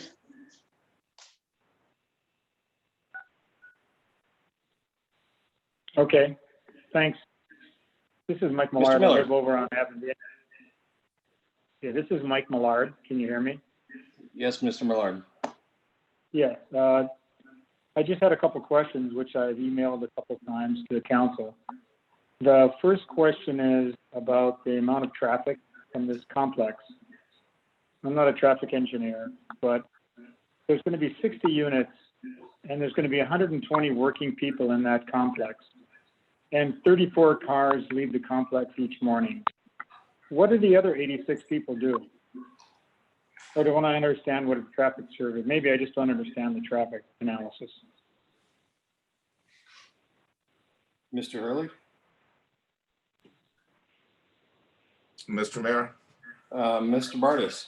Sorry, another point of order. During quasi-judicial hearings, members of the public are not allowed to quiz anybody. And so if that case, then the witness can ask a council member to ask those questions. Very well. Thank you for the point of order. Mr. Millard, I guess you would, Yeah, you're asking, you would like to have us ask Mr. Yes, I Hurley sent this request. about the effects of the traffic study based on the 34 cars and what do the other 80 do? Yeah, Correct. there's 120 working people in the complex. All right. So, And these are all Mr. essential. I'm sorry. So, Mayor? Mr. Hurley, I guess what we're trying to ask is that this gentleman, Mr. Millard, has a question regarding 34. The traffic study shows 34 people leaving in the morning, and with 120 people there, what do the other 80 do? Yes, no You can problem. expand on that. As a point of order, Mr. Mayor, again, kind of what John Bartis brought up is that usually we go through all of the comment and then it'll go to the dais, and then the dais can ask during that portion. And also Mr. Hurley will have an opportunity to rebut if he wishes, along with Mr. Schmidt. But at this point in time, this is sworn testimony. And I know that Mr. Millard was previously sworn. So at this time, if he wants to put out there, if the council decides to ask that later, that is fine, but this isn't an opportunity for question and answer necessarily. This is an opportunity for citizens to provide sworn testimony. Thank you. Thank you, sir. So, Mr. Millard, if you would like to finish, we will move along with your comment. Yeah, I have 3 points that I'll testify to, I guess, the way I put it to me. One is, I don't believe the traffic study. And I would like to suggest that a real traffic study be done, or at least the existing traffic study be explained to the council as to the number of trips per day. That's one point. The second point I want to make is that I would like to know why these are rental units. Although it's not been presented here, I understand they're going to be rented instead of sold. And the reason is because the FIU study in the information says that there is no need for more rental units for moderate or high or medium income people, and that there is a dire need for housing to be purchased by these people. This information was presented in the last council meetings. So I'm just curious why these units aren't for sold. Third one is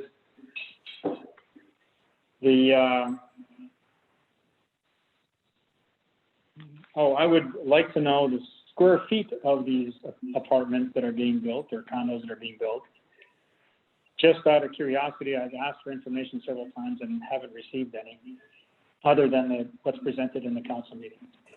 That's my 3 points. Thank you, Mr. Millard. Can we move on to is Ms. Berrigan available?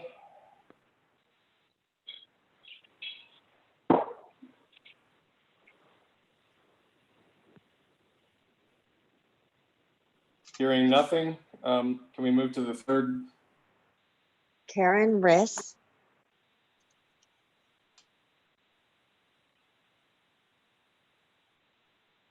Again, anybody on the phone can dial *9 to unmute themselves or dial *6 to raise your hand, and I will unmute you.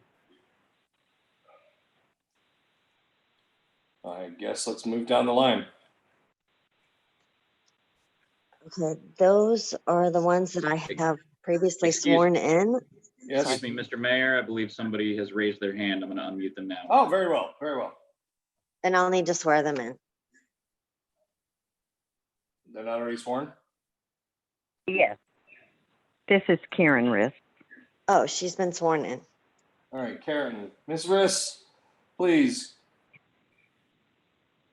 Yes, I have listened carefully to the presentation, and to the degree that the data flow of the autos on Cocoa Plum Drive is a critical factor in making your decision on whether or not to approve the Seaview Commons 2, I respectfully call into question the validity of the auto flow rates presented by Steve Hurley.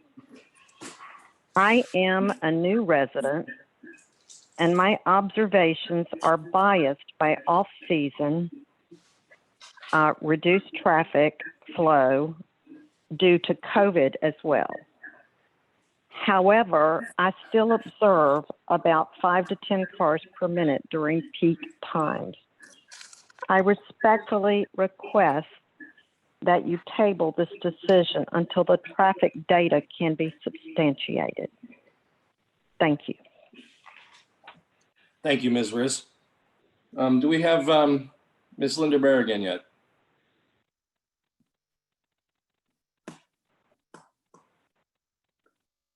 I don't, but if somebody wanted to text me her phone number, because I don't have it, I'll try to call her. George is going to text me her number or call her. All right. I guess, would legal counsel be okay with having some dialogue from the applicant? Or should we just go to council comments? Or you need to let the applicant rebut. If Ms. Berrigan would then speak, you would just need to give the applicant another opportunity to rebut anything that was said by Mr. Berrigan, Ms. Berrigan. But you can go to applicant at this point while they try to reach out. Oh, that'd be fine. That'd be fine. Mr. Hurley, would you like to address some of these questions? Sure, I'd like I would. Thank you, Mr. Mayor. The traffic, I will start with that, Mr. Millard. In a traffic study, you take into account the AM and PM peak. That's typically when most people would go to an office to work, or if you work for City Hall or what have you, that would be, or a professional of some sort. Those hours are for the typical 8 to 5 type employee, 7 to 4, 8 to 5, 9 to 6. That's why they do the AM and PM peak, because it's normally the highest volume. However, we know that our community is comprised of quite a few different people in various types of jobs, mainly that would utilize this type of development, such as FWC or maybe deputy. They might be working a midnight shift, so their cars are in an overall count, but it's not really in the normal count. But they're still captured along with all of the cars to determine the category for the road, which again, with those cars combined, we still do not degrade the level of service for Cocoa Plum per the City of Marathon's Land Development Comprehensive Code requirements. I would let Mr. Schmidt answer probably the units as far as selling or rental if he would like, but I would like to answer the square footage question if I may. The City of Marathon has minimum standards for affordable course type housing. This development was based on more than the minimum. And we developed it somewhere around the 6 to 7 or so 100 square foot type unit with the 2-bedroom style unit, as Mr. Schmidt had identified. I think that kind of answers the Karen Riss's comment about the TIS, but I'd also like to go back to Mr. Garrett's comment and our process of developing a transportation impact study, a traffic impact. We utilize what is the Institute for Transportation Engineers. And out of that, there are different rates and flows, footages or densities and intensities that we have to go and look for to develop the traffic statement. With doing that, a residential, whether it's an apartment style or a single family or what have you, is very specific with those rates. So we're following the standards, the same standards that the county or Alamorada or whoever would follow for traffic impact statements. That's the rebuttal that I have on those couple of items, Mr. Mayor, unless Mr. Schmidt would like to answer anything about units being sold.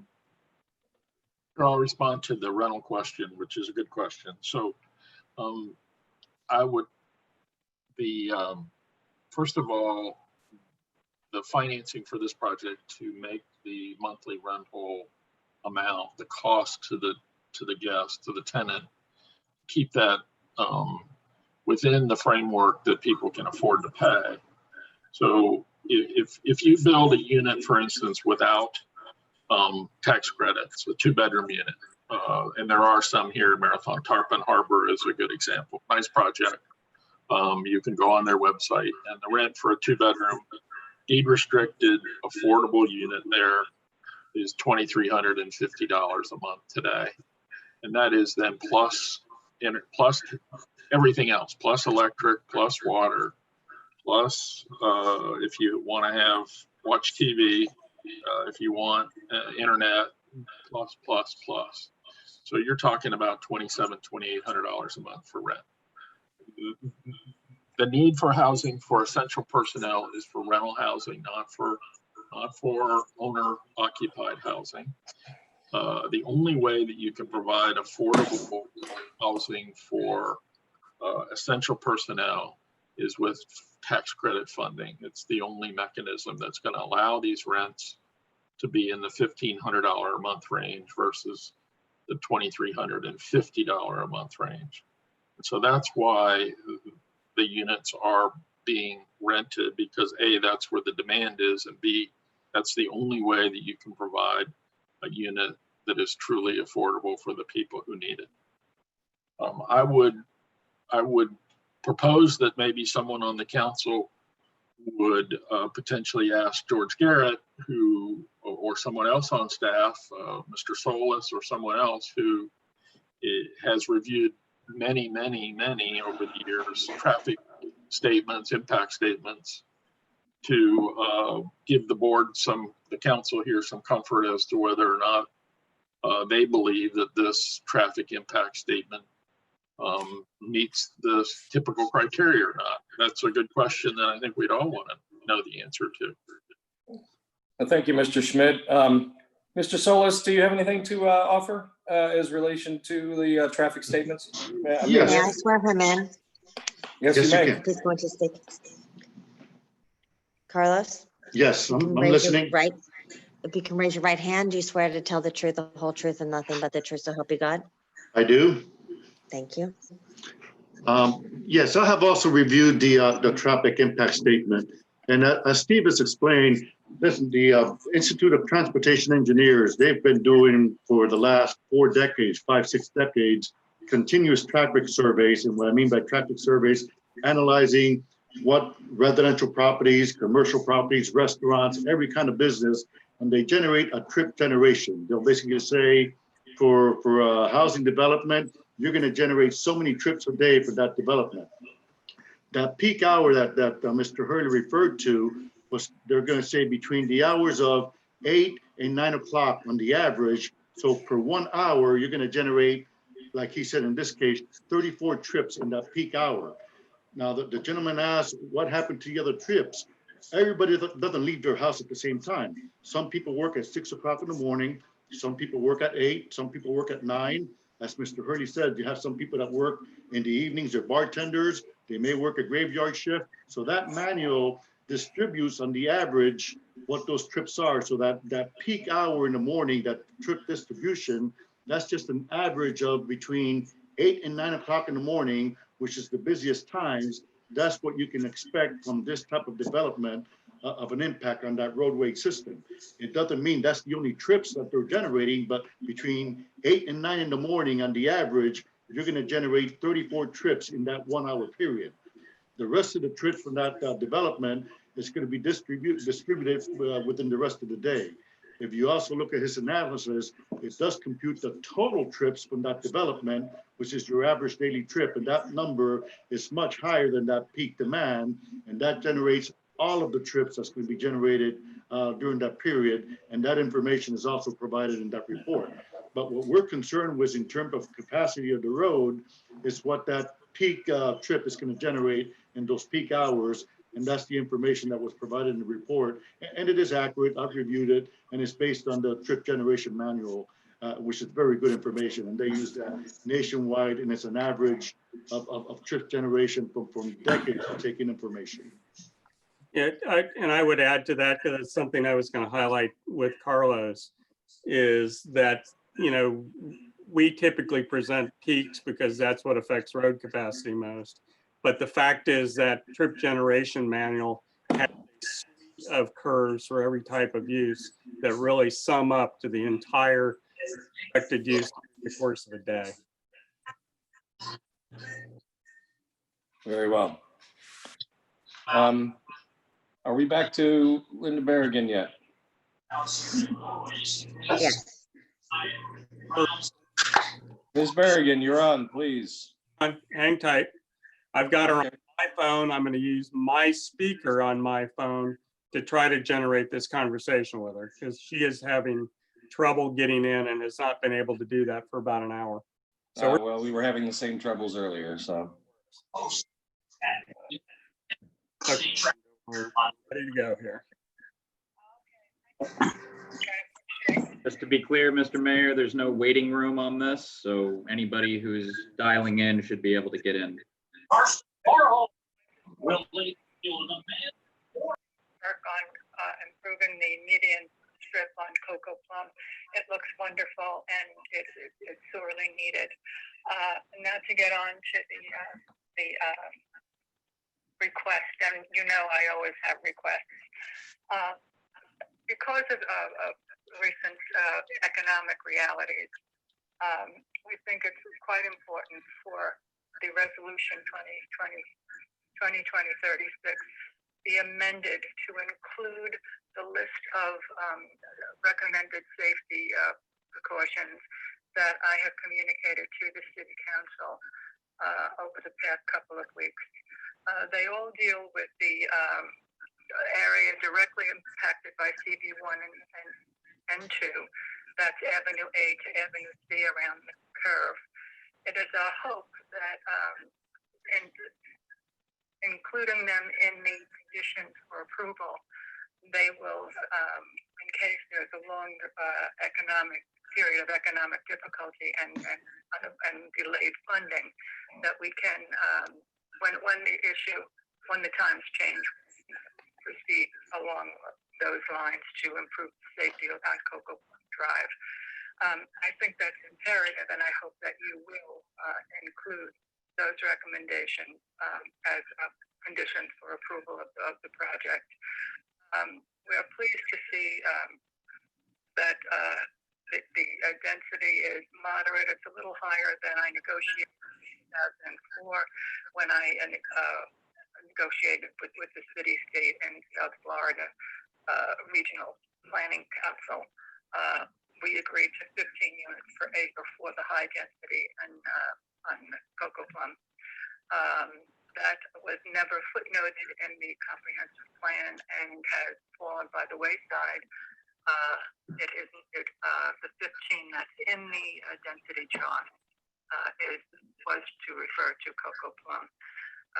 But that being said, we are pleased to see that there are public safety issues steps being taken to protect public safety.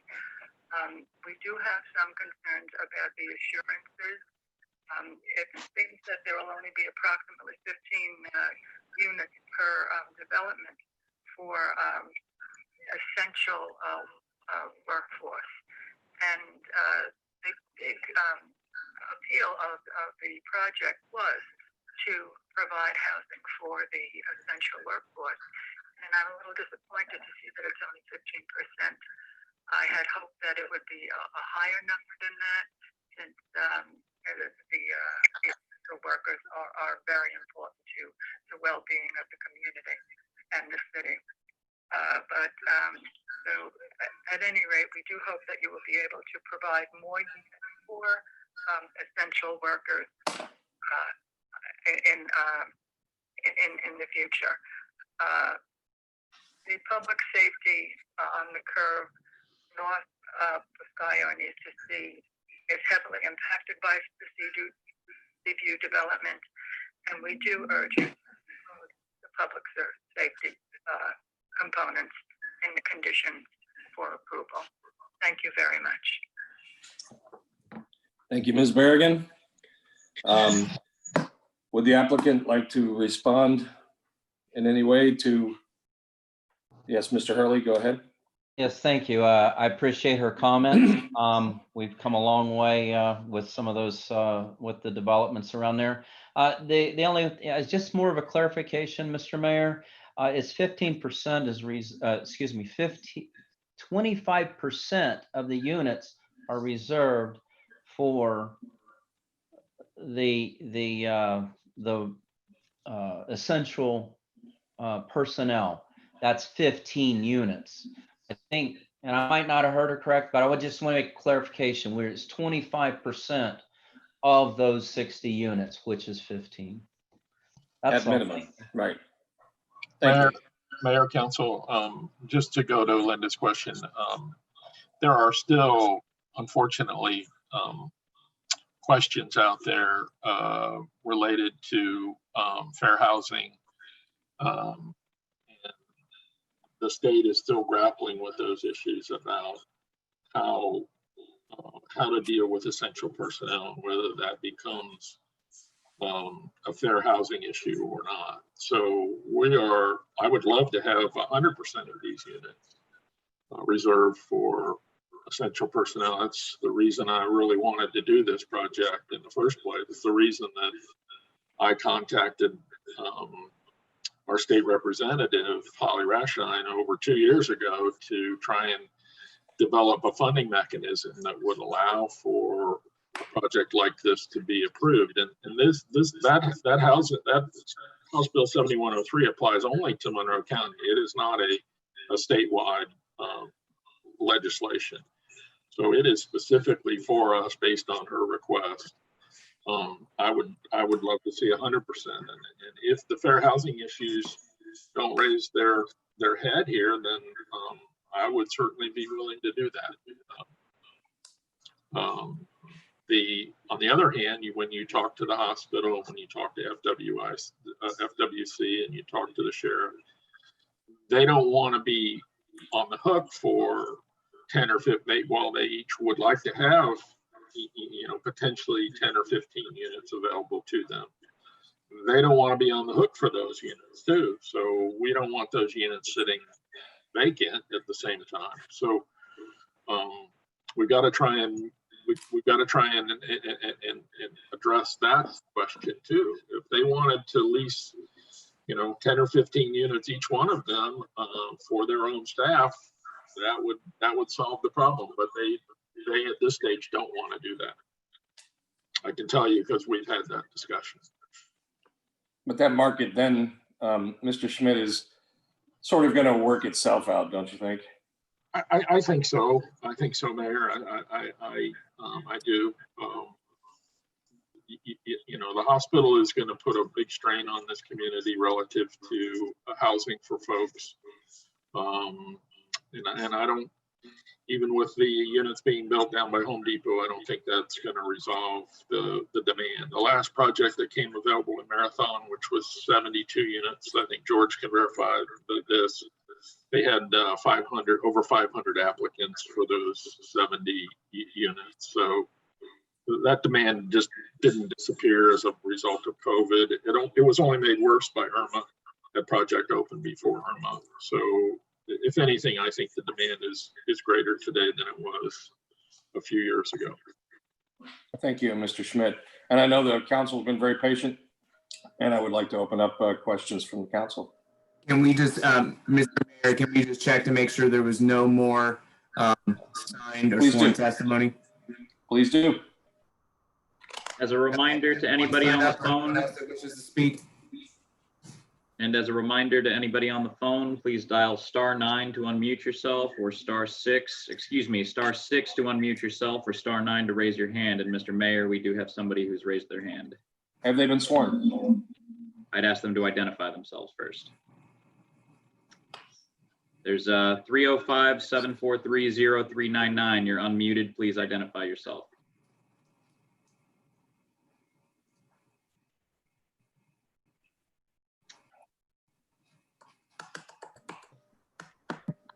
(0399).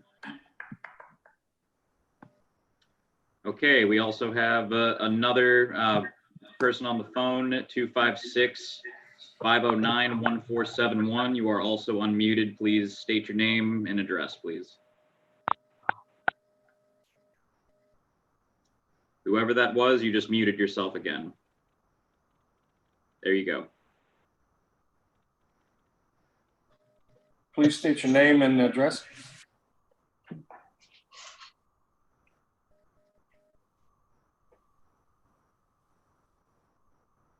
Both people on the phone, you are unmuted at this time. If you'd like to make comment, please identify yourself by name and address.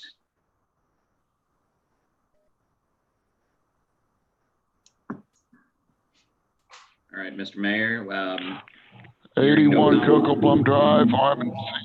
Here we go. Could you Got say your through. name again? Armin Messina, 81 Cocoa Plum Drive. I live about 100 yards away from the project going up.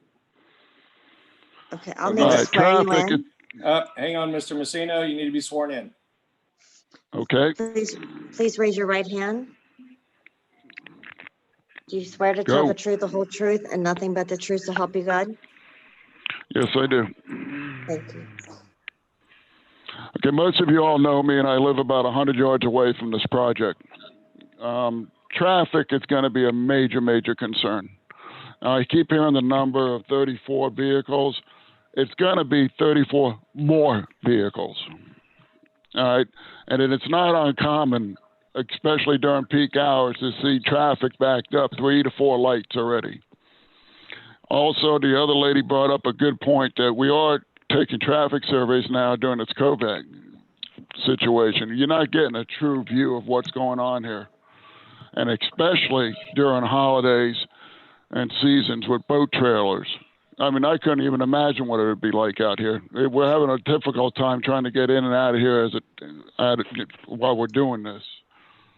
And I'm all for workforce housing, don't get me wrong. I run a company down here and we do need it. I just don't understand why we have to put this many units in a residential neighborhood. I don't understand why it can't be spread out more to other areas where it doesn't affect a lot of people, a lot of long-term people that have put their life savings into homes here. And that's what I got to say about it, guys. Thank you, Mr. Messina. Was the other caller available? The other caller is unmuted. It is 256-509-1471. They've muted themselves again. Please dial *9 to unmute yourself.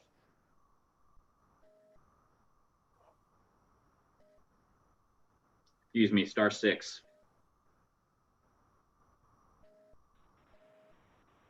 This is Robert Riss. I asked one, please. All right, Mr. Riss, please state your name and where you live. This is Robert Riss. I am at 96 Avenue C, unit number 3. Thank you. Mr. Riss, can you raise your right hand? And do you swear to tell the truth, the whole truth, and nothing but the truth, so help you God? I do. Thank you. Thank you, Mr. Riss. Please proceed.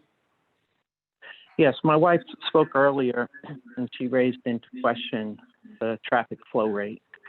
And although I appreciate the explanation that was given regarding Mr. Millard's question about what the other cars are doing and that there are other cars and traffic that are flowing during the non-peak hours that did not affect the study, I wanted to get back to the peak hours.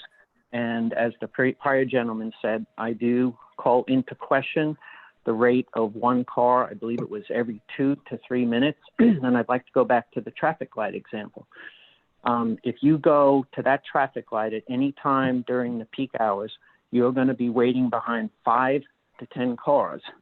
And so if you take how long that traffic light is, and my guess is that traffic light is about your 3-minute mark, then that tells you if you've got way more than one car during the length of that traffic light, because that's how many cars were backed up, and that's only going one way.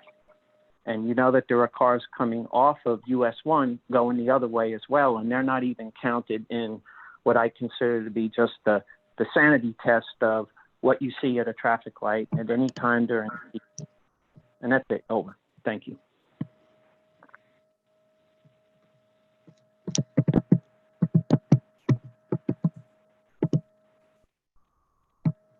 Unmute, Steve.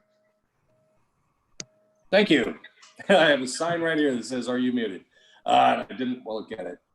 Does any of the council have any questions? Looks like Mr. San Martin, please. Actually, I'd like to ask Carlos. It is a concern about that traffic light at Coco Plum. Right now, it's isn't it activated? It's traffic activated and then timed. Is that correct? That is correct. It is activated typically when we were maintaining the light, and it really hasn't changed. The minute somebody triggers that loop detector at the intersection, it'll take about 55 seconds to trigger that light. Now that light with that loop detector is going to sense the number of cars approaching that loop. If you only have 1 or 2 cars at the intersection, those 2 cars are going to go through. When it doesn't detect any more cars, it's going to turn yellow and turn red. If you continue to feel cars, it's going to keep that light green up till it maxes out. And that max out might be 25, 30 seconds to let those cars out of Coco Plum up until it reaches either at max or it stops detecting vehicles in that loop. And that can be adjusted. I mean, as time goes along, if we see an impact in the intersection, we can go back to DOT, who maintains the signals now. We don't do them anymore, but they can extend that from 25 seconds. If they keep counting cars, they can extend it to 35 seconds. And in 35 seconds, you can get 25 vehicles out, 20 vehicles through that intersection. So it is a timing issue, but it does work in that loop detector. The traffic's not there. The light's not going to turn green on Coco Plum. Okay, and that's pretty much where I was getting at. As long as it's an adjustable thing that we can change if we see that the need is there for it, then that's great. Thank you. It seems that he said it was self-adjusting, I think, based on the amount of traffic. It's got a maximum that'll time out and it'll turn red, but that timing, that maximum can be adjusted to a longer period of time if needed. Very well. Very good. Sorry about that. Anyone else? All right. It looks like it's, do you have any final statements, applicant, or should we just move on to motion? Does anyone have a motion? No Mr. final. Mayor, if I can go ahead and just make a clarification on the record. Please do. Yes, just because I just want to make this, I know in normal physical meetings, we know how this runs and it goes normally. I just want to make a clarification because we are doing everything by Zoom, that the council, for purposes of approval or denial of this application, it can consider anything that's been a part of the record, which would be the testimony here today, which it's either been pre-sworn or sworn here at the meeting, the presentations that were here today, which are also the record, which would be Mr. Garrett's and Mr. Hurley's. Also the agenda items, which I believe was about 58 pages, which was attached to the agenda. I don't believe there was any other evidence submitted, but anything else that has been submitted today, that is what can be considered. And that's true for all the quasi-judicial hearings. Mr. Mayor, I might add in. I'm sorry? Mr. Mayor, it's Dirk. I might add in, can we have ex parte disclosures? We did. Before any We went through the ex parte disclosures, sir, Okay, okay, thank you. at the top. Thank you. So I ask the council again. Mayor, Mr. Mayor. I see Mr. Bartis and Mr. San Martin. I was just gonna say, based upon the testimony we have heard here today, I would like to move approval of resolution 2020-36. Second. We have a motion and a second. Discussion. Bartis and San Martin. Sorry? Discussion also. Do we have any discussion? I do, sir. Okay, Mr. San Martin. Okay. So I just want to say that most of the stuff that I've heard about in the emails and that the residents have spoken to me about regarding the project are problems that are just with the road. You know, there are problems with the road itself, with the bridge, with the curve, with the speed. And all of those things are valid complaints as far as I'm concerned. And I've spoken before about Coco Plum and the need to address it. So I just want to say that I have heard them. I do understand their concerns, and I agree. I don't feel that this project is any kind of a negative impact additionally to what's already there. And I am urging the city to take some steps to actually improve the road. I know we've already looked at we've got it coming up later about the bridge. And I think it's a great project, and I'm looking forward to it. Yeah, Mr. Mayor. Thank you. Mr. Bartis. Thank you, Mr. Mayor. I was going to reiterate or just say the same thing that a council member San Martin just said, is that later on in the meeting tonight, as part of our consent agenda, it's already been approved. We are taking care of the repairs to the Coco Plum Bridge, and I certainly do echo his statements about the traffic situation and maybe some road improvements that could definitely stand to be put in there, and also, you know, some of the signage that was requested as well. Vice Mayor, I think that was you that was asking. Yes, sir. Yeah, I just want to reiterate what the other two gentlemen have said. You know, the bridge was a safety concern that we heard over and over, and it's something that we immediately addressed. We currently, I was out on Coco Plum Drive today, and I saw striping going on. There's a company out there doing striping on the road. I see our staff out there fixing the shoulders. These are all issues that we need to continue to stay on. They're safety issues that are true safety issues. And as a city, we need to be very proactive on these issues, but they're not issues that are reasons for, you know, to not like this project. This project is a wonderful project, and I want to see it move forward. But at the same time, these repairs and concerns that these citizens have, we need to address.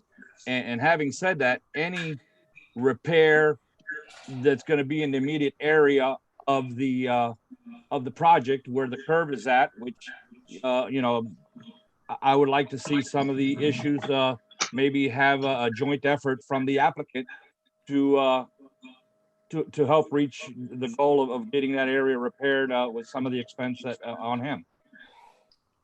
Thank you, Vice Mayor. Dr. Zig, I see you're unmuted. I am indeed. Thank you very much, Mr. Mayor. Along the follow-up with Vice Mayor Gonzalez, I think there are several criteria that I would like for the city to consider. This project is excellent, but I think the safety concerns raised by many of the residents will need to be addressed by the city concomitant with this development. First of all, the investigation of the integrity of the bridge with repairs as needed, and perhaps the developer to contribute a portion, a percentage determined by the staff. I do feel that the curve is very poorly designed, and as a result of many of the trailers, both landscaping and boat trailers that travel there, I would suggest we consider widening the road at the curve, that is between avenues A and C, by 2 feet on each lane. The proper road markings were undertaken today in the center portion of the road, but I think in addition to between the lanes, we also need proper road markings on the edges of the roadway and rumble strips in those areas to warn the drivers who have these trailers that are exceeding the limits of the lane to have some warning. So those are the things that I would like to suggest in accordance with the residents' suggestions that the city consider, but this project is an excellent one. And thank you. Thank you, Dr. Zig. Mr. Bartis, I guess it's back to you. No, it's just, we already made the motion and everything else. I didn't necessarily have my hand up, but I wasn't sure if you were you had mentioned adding some of these things as a city item, so I didn't know if you were going to amend your motion. I have no intention of amending the motion at this point. All right. You know, if some of the things that council members Zig just offered up, I think are good ideas, but these are things that benefit every property owner and every resident on a Cocoa Plum. So this is, I believe, is a citywide thing. We're not asking. Very well. To do this. Very well. And I would offer up that the bridge work has been planned and has been in the hopper now for 3 years. So it's not something that just came up. So sorry it's been taking so long, but you know, we're finally getting at things, you know, one bite at a time. I guess, Diane, would you call the roll? If there's no further discussion. Councilmember Bartis, Yes. Councilmember Sim Martin, Yes. Vice Mayor Gonzalez,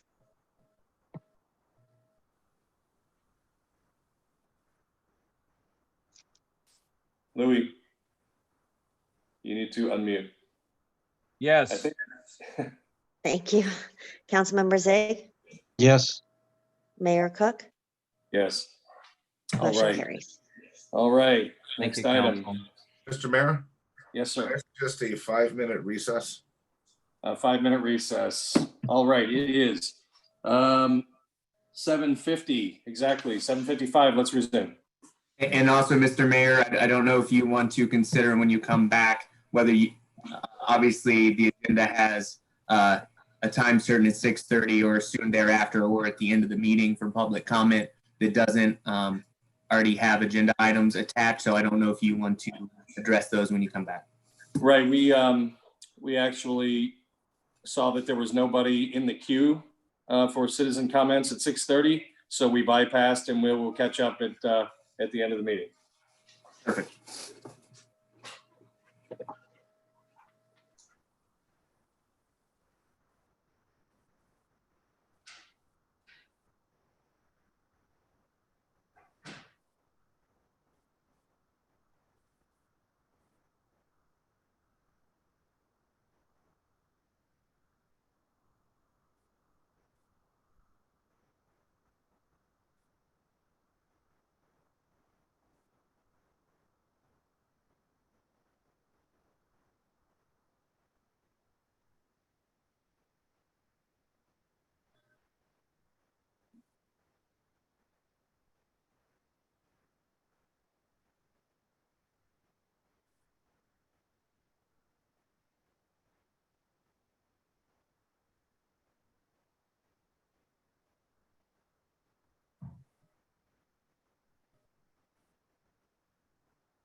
All right, it is 7:55.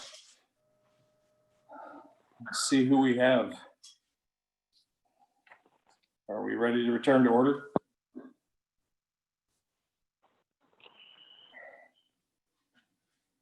Apparently not.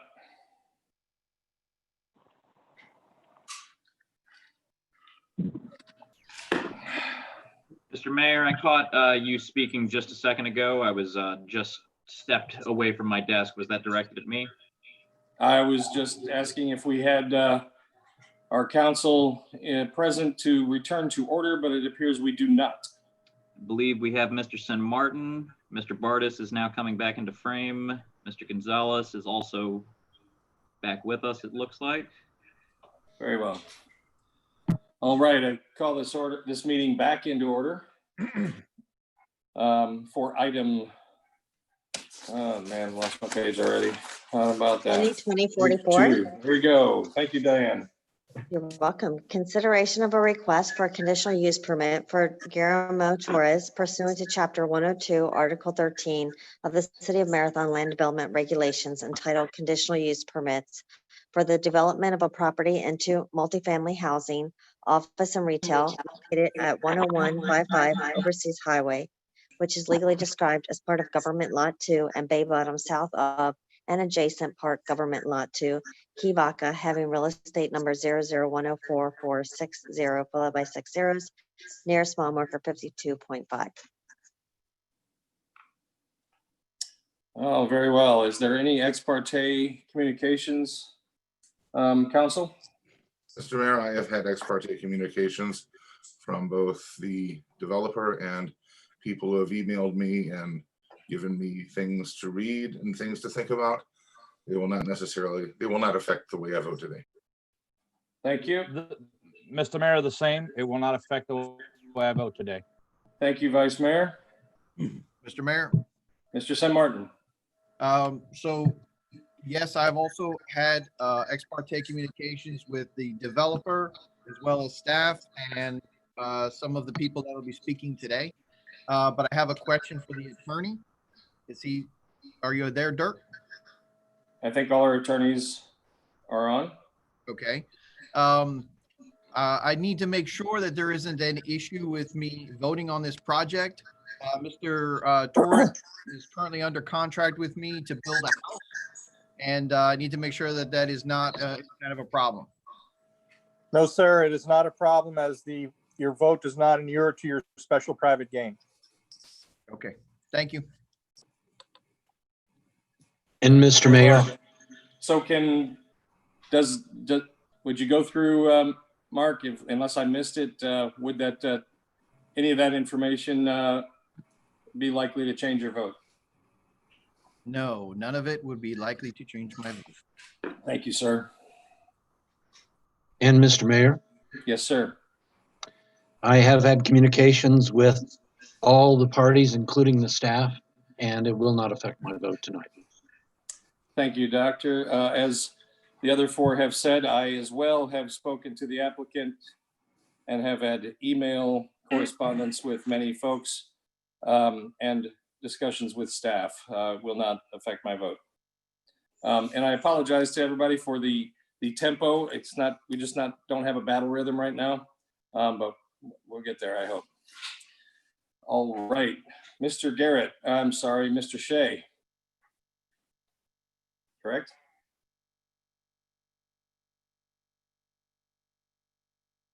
Hello? Mr. Shea. Mr. Shea is on and unmuted. He's moving his pointer around, but he's not speaking. Can't hear him. Can you hear me now? Ah, very good. Yes. I can hear you. Okay, what you have before you is a request for a conditional use approval for the development of 8 affordable units and 4 market rate units. There's actually a typo on the slide. It is now 2 quadplexes, not 4 duplexes, and 32,369 square feet of commercial. The total site is 6.69 acres, which is approximately 291,416 square feet. Here's a location map showing the entire parcel. This property last year went through a FLUM and zoning change, and the portion that is before you tonight is the mixed use commercial portion, but the property is split zone. So you have the mixed use on the front along US 1 and the residential low on the rear of the property. To the north, you have the airport zoning and the airport corridor. To the east, you have City Hall building and other commercial properties. To the south, you have the residences on Ferrera Shores and La Palma. And to the west, you have mixed use, which is Pizza Hut and the Oxford Business Plaza. So as I mentioned before, there was the change for the front portion of the parcel from residential low to mixed use. That should actually just be mixed use commercial, not mixed use maritime. This occurred on Planning Commission October 18th, 2018. City Council approved it November 13th, 2018. It then went to DEO and it came back for adoption on May 14th, 2019. So this is what the current future land use map now reflects with those changes and the current zoning of the property. Here you have the existing FEMA map as well as the proposed FEMA elevations for the property and existing conditions of habitat.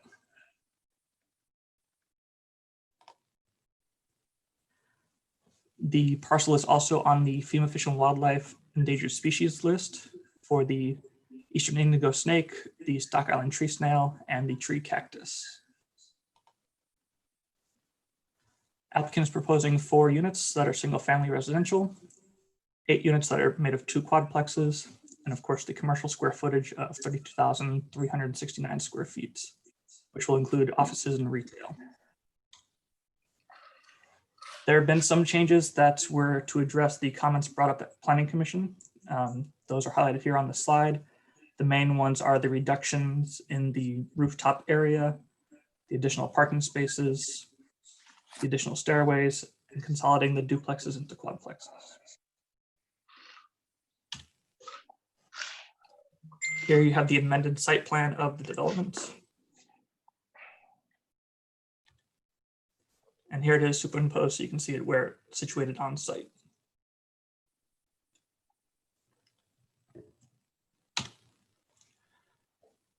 These are proposed elevation renders that were given to the city for the commercial structure,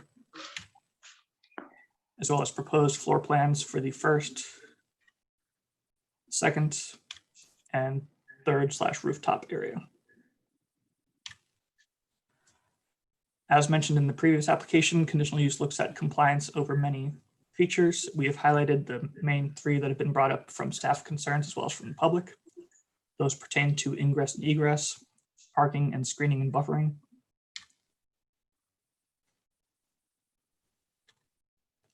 Planning staff is recommending approval for the project. It is noted, though, that Planning Commission recommended denial of the project in a 2-to-1 vote. But as stated previously, there have been changes made to the application from the Planning Commission based upon those comments. And therefore, staff is still recommending approval with the following conditions.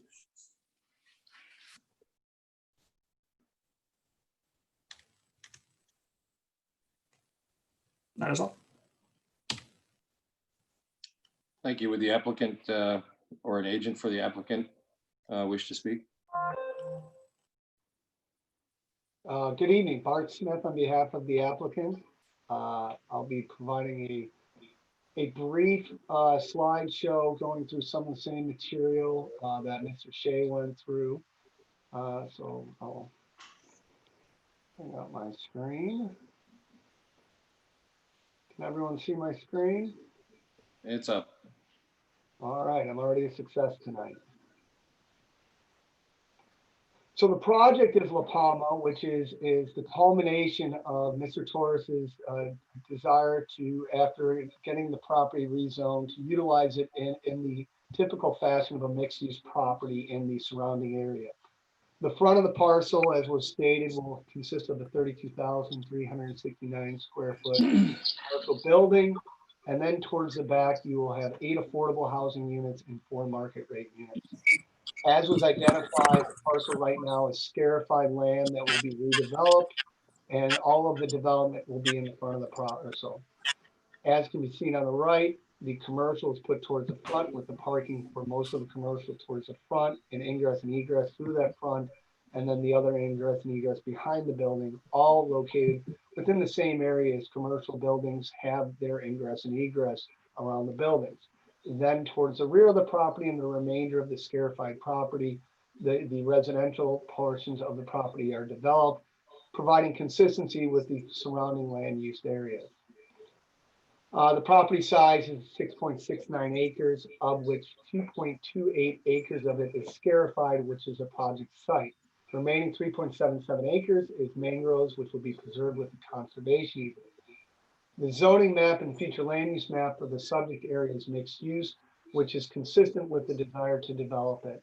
As it was identified before, it's surrounded by mixed use developments on both sides, including the Oxford Business Plaza directly to the west, and the utility building for the county, for the city to the east. Behind those are residential areas consistent with the community character and this project.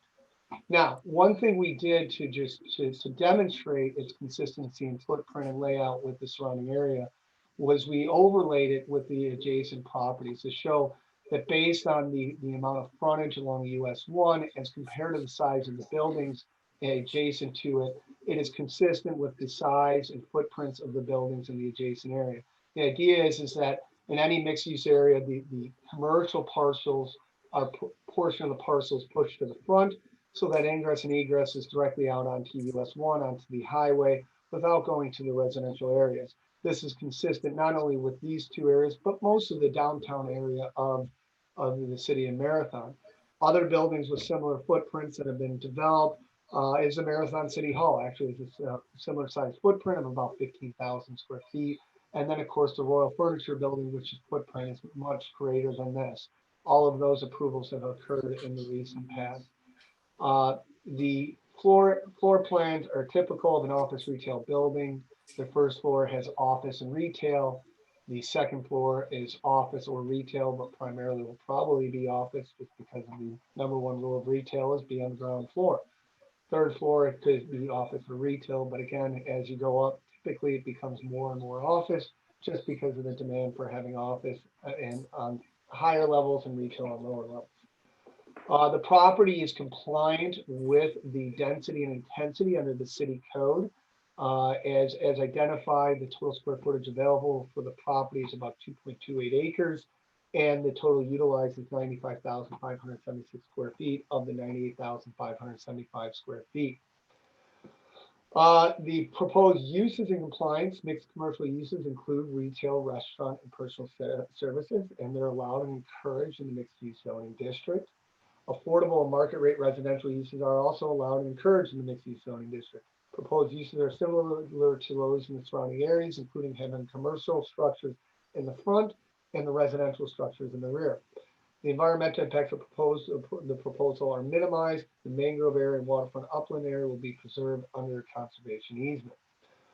The parking is in compliance. The requirements are 24 spaces for the residential and 96 for the commercial, which is a total of 120 spaces, and 123 spaces are proposed. The screening and buffering is provided, including providing a 5-foot easement requested by the county, the city, and the ingress and egress is onto 101 and 104, which is a required ingress and egress, and you cannot get a direct entrance on the US 1 due to the fact that the two roadways, 101 and 104, are too close together. The traffic study is in compliance. There's significant excess trips available on US 1, and the AM peak hour and PM peak hour are both in compliance. And the entire project, even in the AM peak hour, which is the highest, will generate less than one trip per minute in that peak hour. As was just stated, since the Planning Commission recommended denial, there has been significant adjustments to the project to bring it into compliance, including to the parking, including to the ingress and egress, including to the right-of-ways, and the applicant has also reduced the number of residential buildings to accommodate and provide the requested amount of parking for all proposed uses.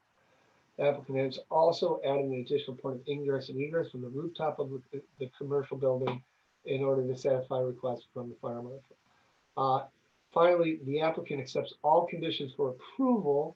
I would note condition 19 in the staff report actually seems to be an error. It appears to be from Seaview Commons. It has that the applicant must obtain 6 market rates and 60 affordable units from the either from the city of Marathon or through any other means.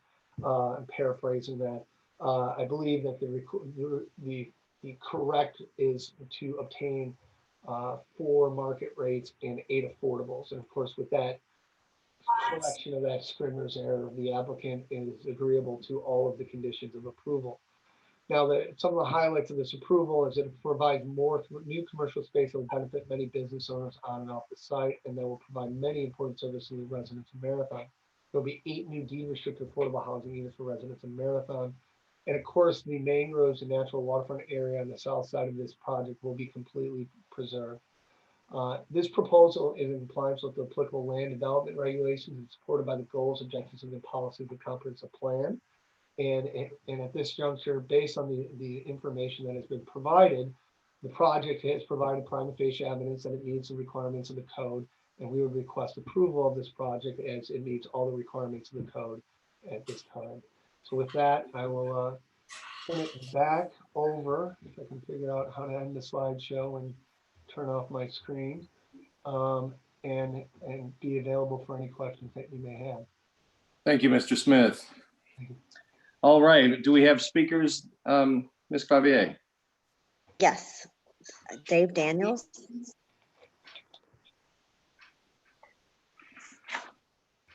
Again, for anybody on the phone, *6 to unmute yourself, *9 to raise your hand, and I will unmute you.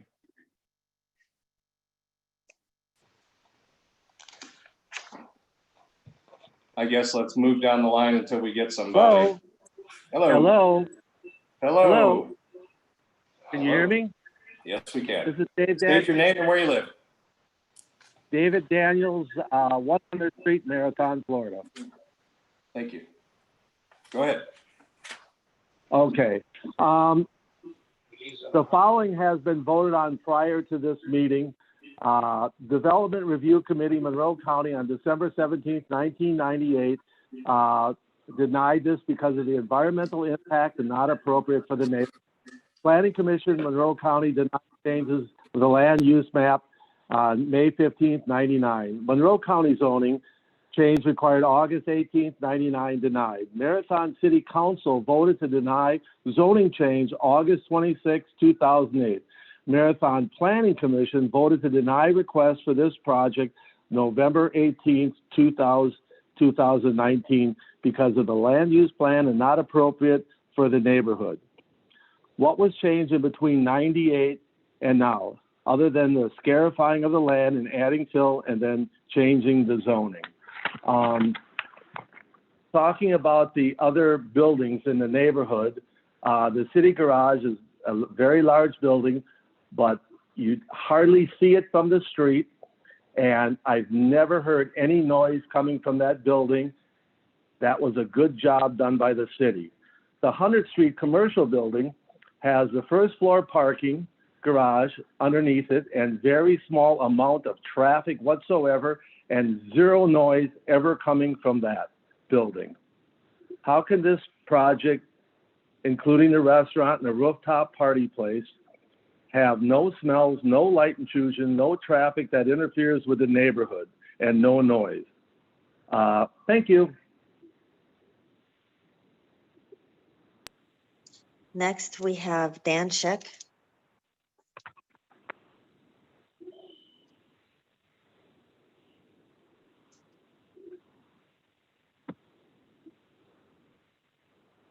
Dang it. Thank you, Mr. Schick.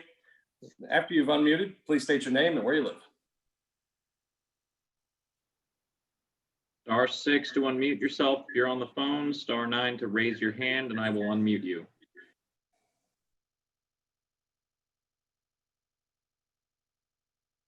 All right, let's move on until we find a player. Okay. And we can move back. Sure. Bill Hi, Shaw. this is, Uh-oh. okay. There we go. Sorry. Yeah, Dan Schick, I'm sorry, 101st Street in Marathon. I'm a 33-year resident of Marathon and a 5-year resident of 101st Street.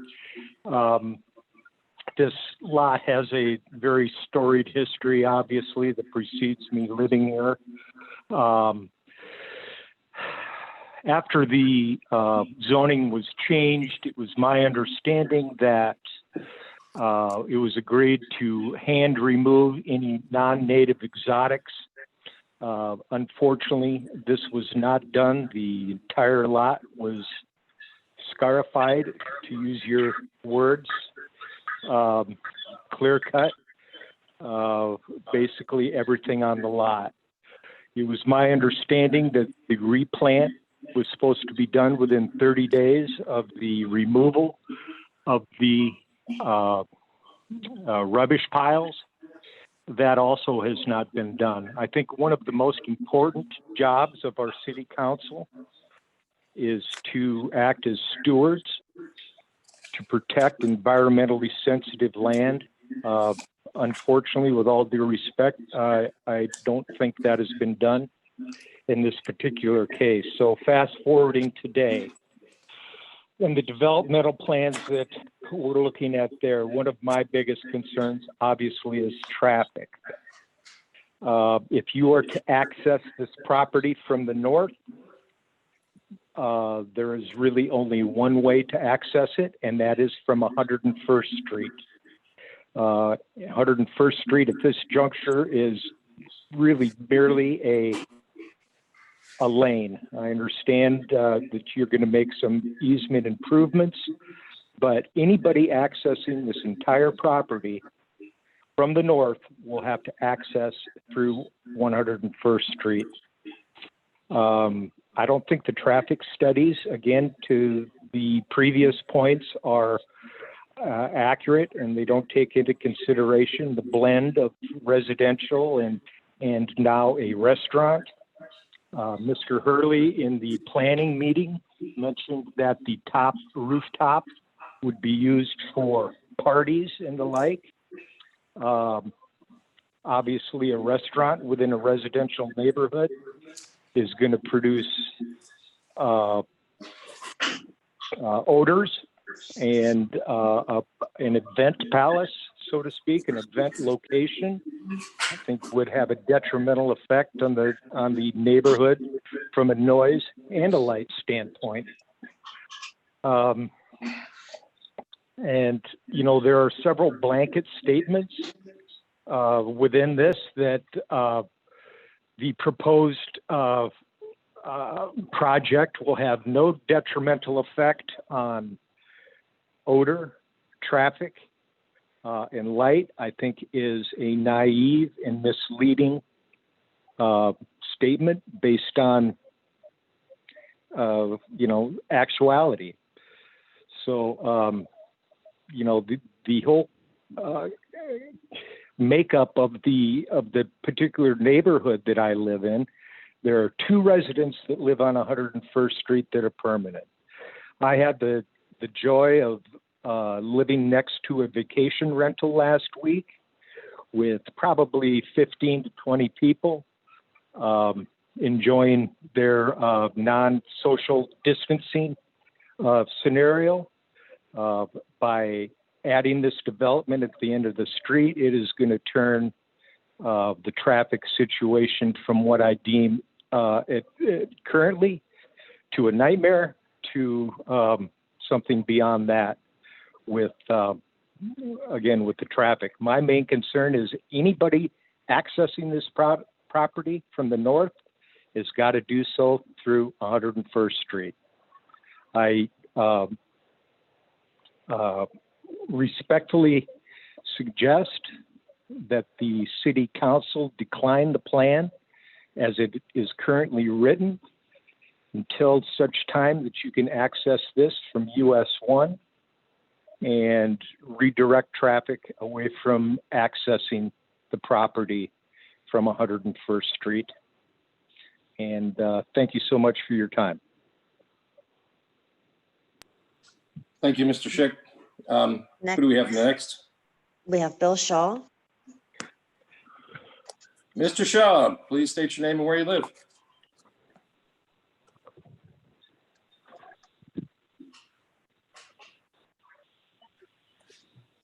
*6 to unmute yourself.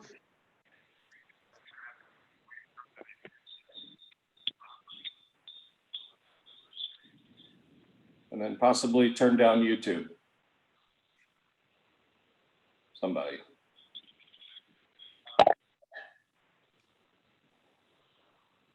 We can come back. We can circle back. All right, let's move on to the next caller. Keith Stockett.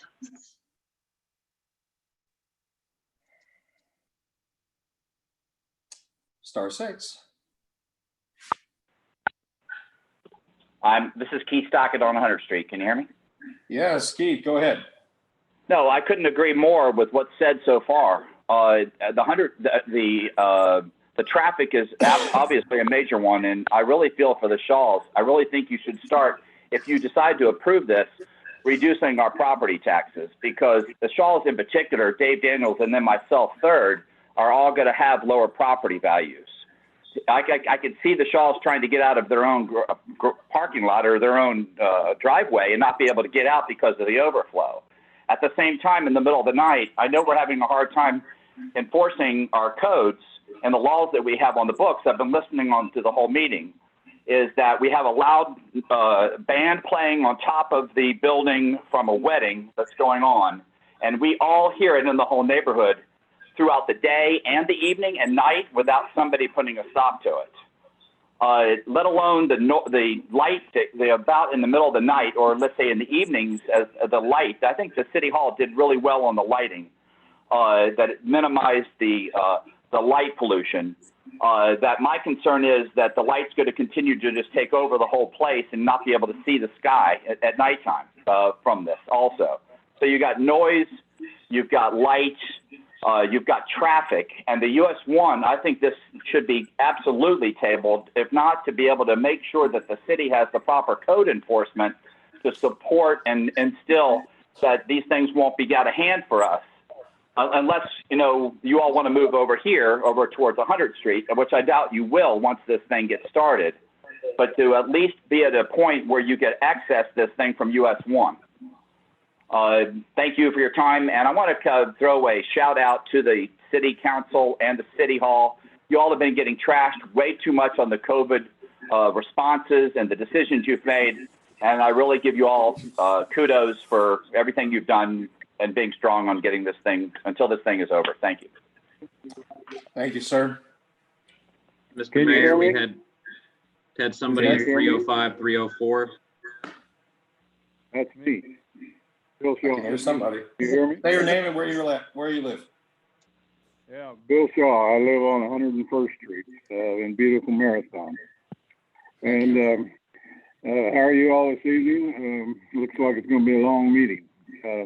Anyway, it states on the application, conditional uses shall not be allowed where the conditional use would create a nuisance, traffic congestion, a threat to the public health, safety or welfare of the community, or a violation of provisions of the city code, state law, rule, or regulation. The following laws, I think, have been violated. Florida State 380.0552.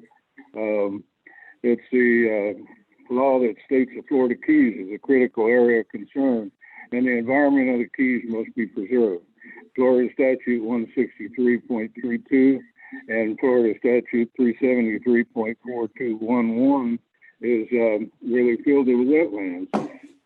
Florida Statute 163.3161 has to do with the development of this property does not comply with the environmental protection that's promised in the Marathon Comprehensive Plan. And as a city council, you have to operate within the comprehensive plan. The following Marathon city codes were violated: 106.13, 106.14, and 106.15. These sensitive lands cannot be segmented. It's called piecemeal zoning. We have hardwood hammocks on the highway, mangroves on the back, and it's against the comp plan to have 2 or 3 different zonings on this property. Also, Marathon Building Code violations for fill and clearing. This property was cleared illegally, zoned improperly, and filled incorrectly. This application violates both state law and the city comp plan. On 6 different occasions, this property has been denied development by government agencies. Recently, your Marathon Planning Commission.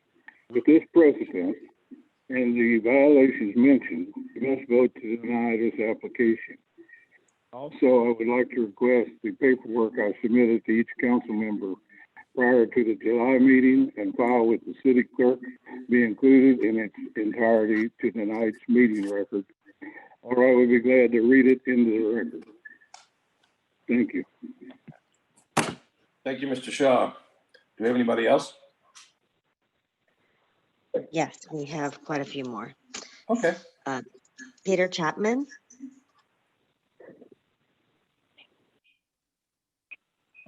Yes, hi. Excuse me. This is Peter Chapman. I live at Peter. 851 104th Street. And you've been sworn Can you in. hear me okay? Yes. Thank Good you. afternoon. Yeah. Hi. Thank you for the opportunity to speak. I bought my lot on 104th Street back in 2015 and built the first house out there, the first structure on 104th Street, actually. And I know that buying on a street with 2 undeveloped lots was a big risk. In fact, I talked to 2 other developers that passed on it for that reason. The city's done a great job, I think, building their utility building. They've been very gracious to work with us to install landscape to hide some of the storage facility they have, and we really appreciate that. I think that Guillermo Torres' project to develop the undeveloped commercial property on Route 1 is a best case scenario for me, and really takes away the biggest risk that I had. I think having some office space, some retail, some light density residential, build a little bit of a neighborhood on 104th Street for my kids to grow up, and I think is wonderful. And I just really want to pledge my support to Guillermo Torres and to the project. And one thing I want to say to all the people that are speaking against this, it's an undeveloped commercial lot on Route 1. It is going to be developed. I think this is possibly the best case for all of us in the neighborhood to have a beautiful building coming in with a great builder. It's got some architectural design to it. It's going to be very attractive. And I think it's going to enhance my property value. I think it's going to enhance my neighborhood. And I think it'll enhance Marathon as well. Thank you very much. Thank you, Mr. Chapman. Do we have anybody? Well, obviously we have more people. Next. Yes. Mike Corelli. Please state your name and where you live, please. Mike Corrali, 217 David Lane. Can everybody hear me? Yes, sir. Please proceed. Mr. Mayor and council members, thank you for allowing me to come before you and speak. I'm in support of this project, and I want to tell you a little bit about my relationship with Guillermo Torres and who I think he is. I've got a professional relationship with Guillermo for about 11 years, and that's mainly been the result of developing and constructing the single-family homes that he's constructed throughout Marathon. He's demonstrated himself to be professional, Maintains clean job sites. His performance has been exceptional, and he does what he says he's going to do. He's a man of his word. Having said that, moving on to his commercial development here on 101st, I think it would add to the enhancement of the beautification of our corridor, which I support. As I've said previously, Guillermo does what he says he will do. If there's concerns with, smells or lights, he's a guy that's always trying to accommodate. And, he's just been a good citizen and of our community, as well as a developer. His product has been superior, has always done a great job. And I think this would be an asset to, the surrounding businesses, and something that is compatible with the other businesses in this neighborhood on US 1. So I would ask for your support and approval of this project. Thank you.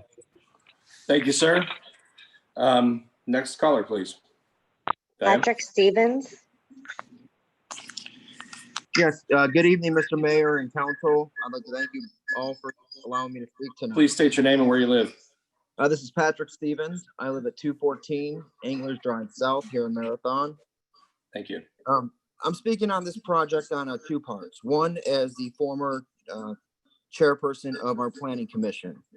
As I wrote in my letter to you, I had the ability to sit on the planning commission when the Sombrero Beach Road project was coming in with their verandas. That project was met with numerous members of the community speaking against it. I think we now see what it's been, but the reality was back then, that was the only right and just thing to do under the laws and the code of the city.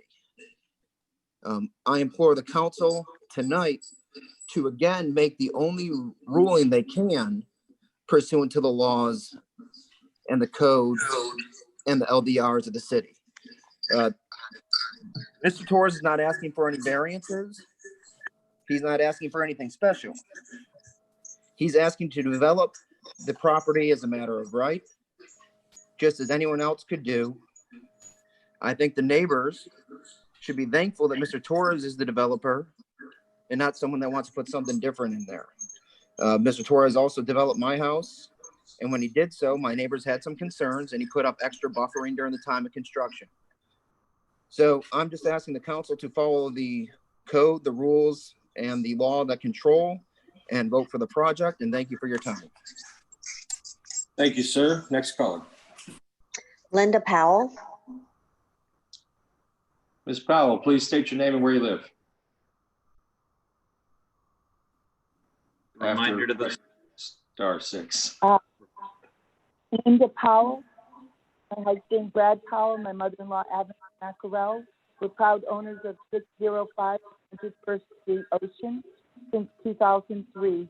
We've enjoyed this residence for many reasons, among them because it's a quiet and peaceful neighborhood. We don't live here all year long, but we do spend at least 6 months of the year here, and we do not rent our property.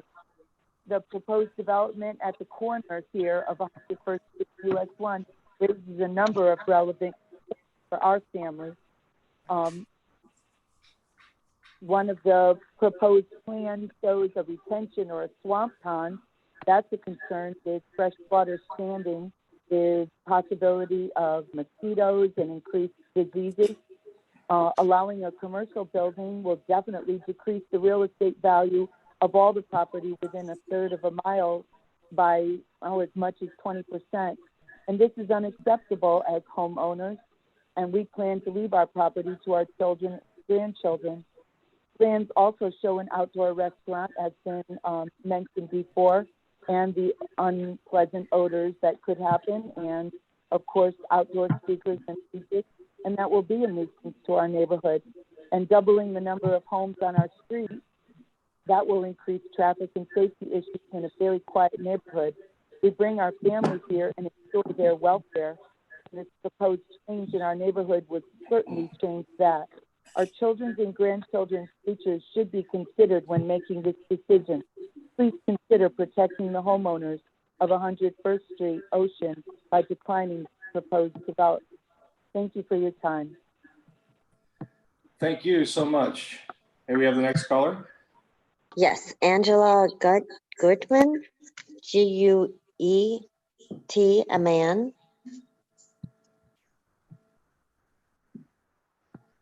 *6 to unmute yourself.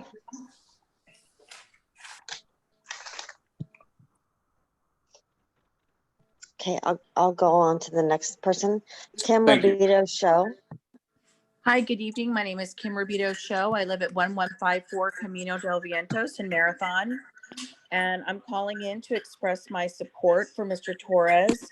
I believe our community and our business could use a state-of-the-art facility such as the one that Guillermo is proposing. As you know, many of our existing commercial properties need to be remodeled, brought up to code, or gutted, and most small business owners cannot afford to come in and do this with all these repairs while opening a new business or keeping existing one afloat. So I believe this is an excellent option for those people living and working in our community. And I also want to say that Guillermo has demonstrated his ability to bring a nice finished product to the residential market. And I believe that he can do the same with this building.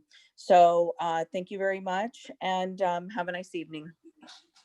Thank you so much for your comments. Next caller, please. We will try Angela Gutman again. There was a 305 number that I had to mute during the last caller. I would advise you to dial *6 again. This is Angela. Can you hear me? Yes. Yes, ma'am. Please state your Hi, name and where you live. Yes, my full name is Angela Gritzman. I live at 510 43rd Street in Marathon. I have a little bit of a different perspective than some, maybe, perhaps, on the commercial aspect. I do live on a street that has 2 restaurants at the top of the street, and I am never bothered by any kind of odor or disturbance of lights. I also live in the general vicinity of the city park, and there's music and events that go on over there as well. But I do believe that, as others have stated, that Guillermo is a man of action, and he will try to buffer as well as accommodate all of the residents in the area. He himself has a home there, so it is in his best interest to keep that property nice as well as maintain the property values in that area. Thank you so much. Next caller, please. Wilkins Torres. Good evening, gentlemen. Hope you're having a good night. Thank you for having this meeting and the opportunity to speak. I would like to show my support for Guillermo Torres. He is not only my developer, he's done several houses for us, but he's also my brother. So I have 100% support for him. I think Mr. Lindsay said something great, and he said Marathon is the place to be. And I have to say that 17 years ago, when we began to look to where to invest, we looked at Marathon as the place to invest for us, for our kids, and for our grandkids.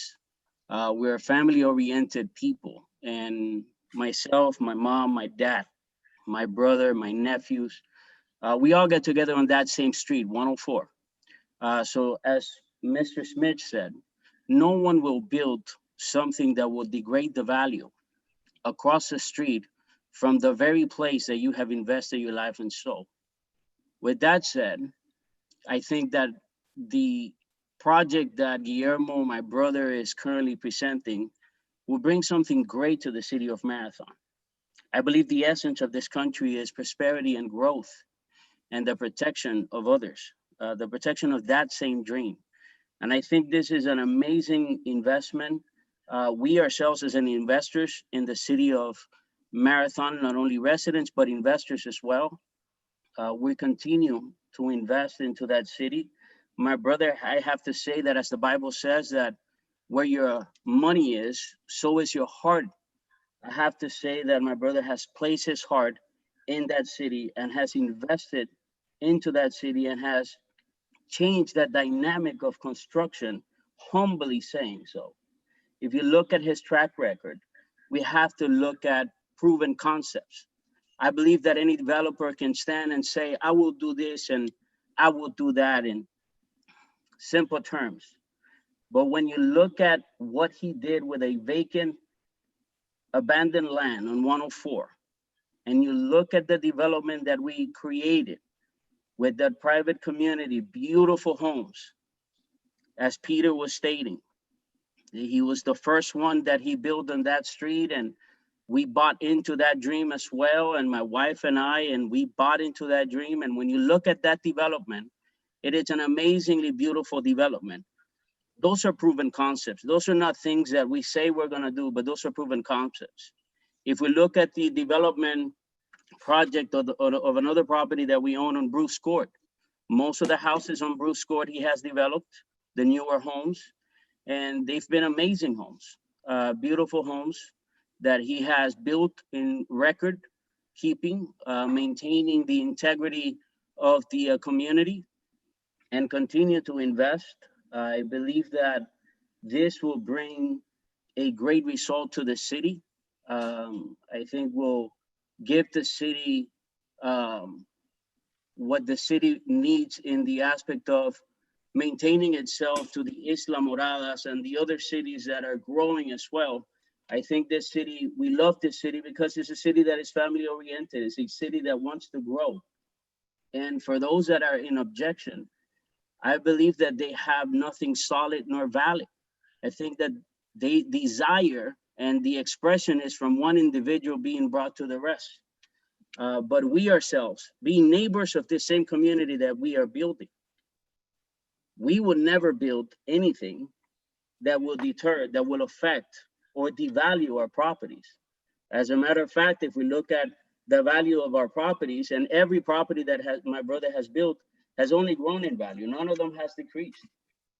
So I highly encourage that we do the right thing and we approve this because it's for growth, it's for better, it's for future. Thank you. Thank you, sir. Was that the end of the callers, I believe?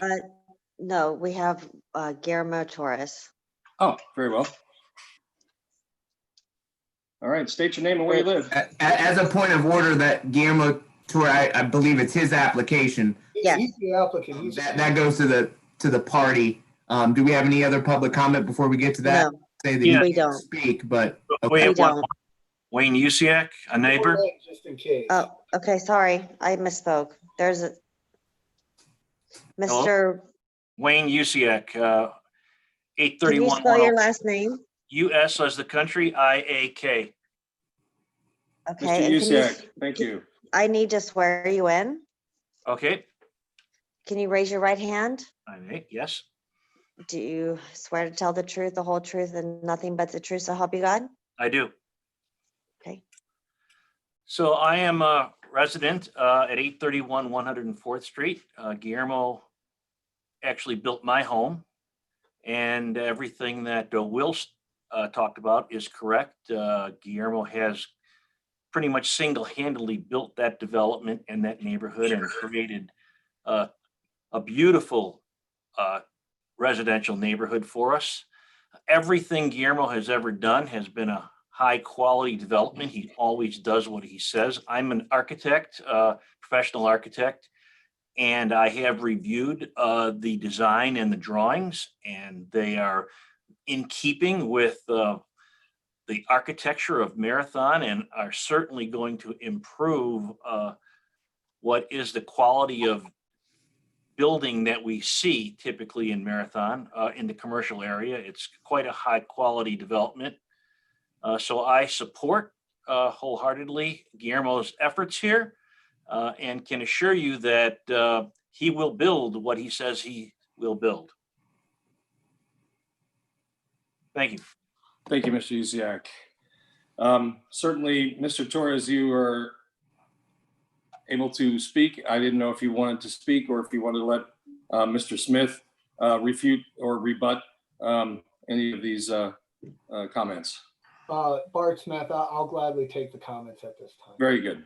All right. I'm just going to try to take these in order, starting with the environmental issues that have been alleged over the past. Those environmental conditions are conditions that some of those documents have been misstated, but the greater picture is when the review is done for a zoning change as to whether the zoning is appropriate zoning, which is the last event in this property was to rezone this area to mixed use. Part of the criteria for being rezoned is consistency for the principles of guiding development. And if it was going to take away from environmentally sensitive habitat, if it was going to be an area that was not scarified, it would have been inappropriate for the rezoning to have occurred. Because of what has happened to the land over a period of time, it is appropriately zoned mixed use. It's scarified land, and that is the current condition.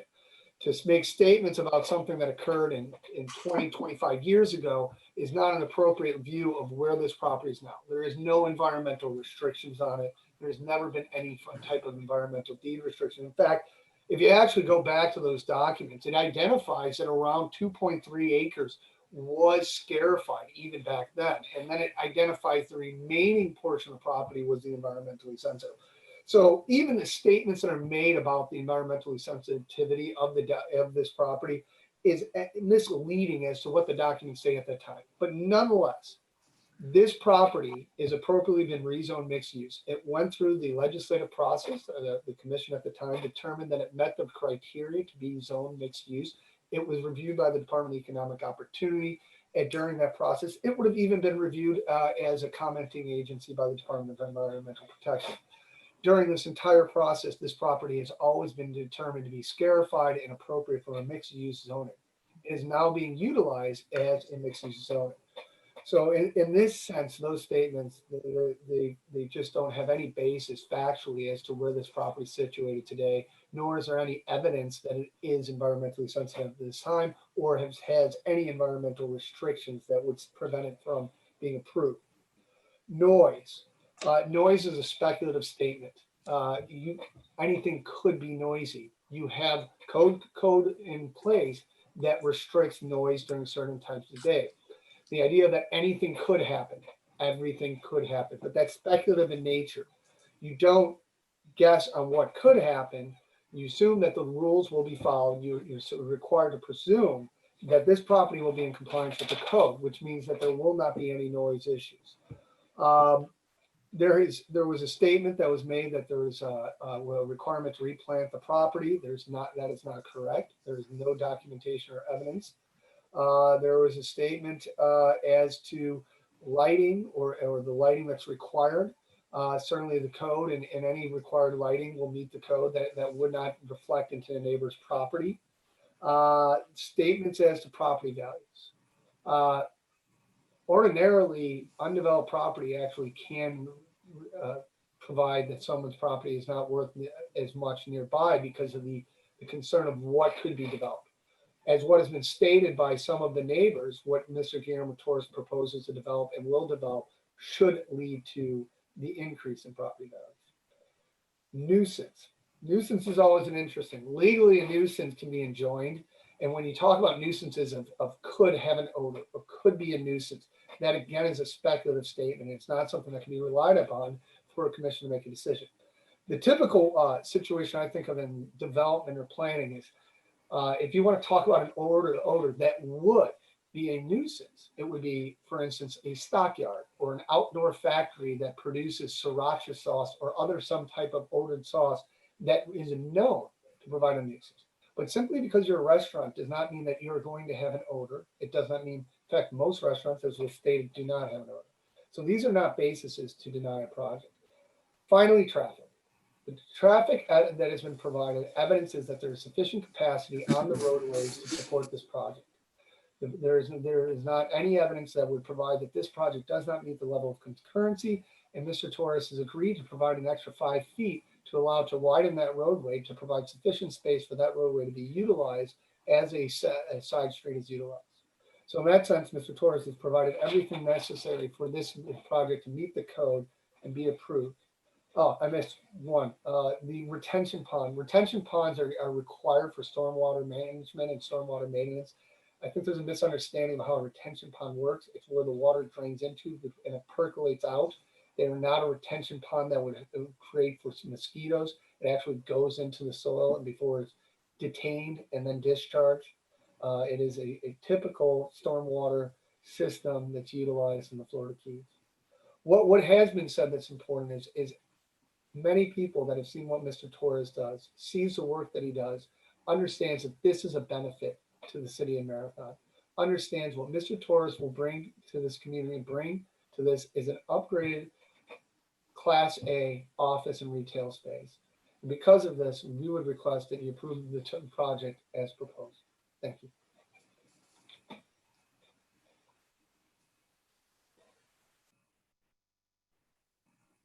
Just to add some additional, according to code, if it is the same zoning, so the commercial properties along US 1 is a 1 foot candle for lighting, but for residential 2, that it's 0.5 foot candles.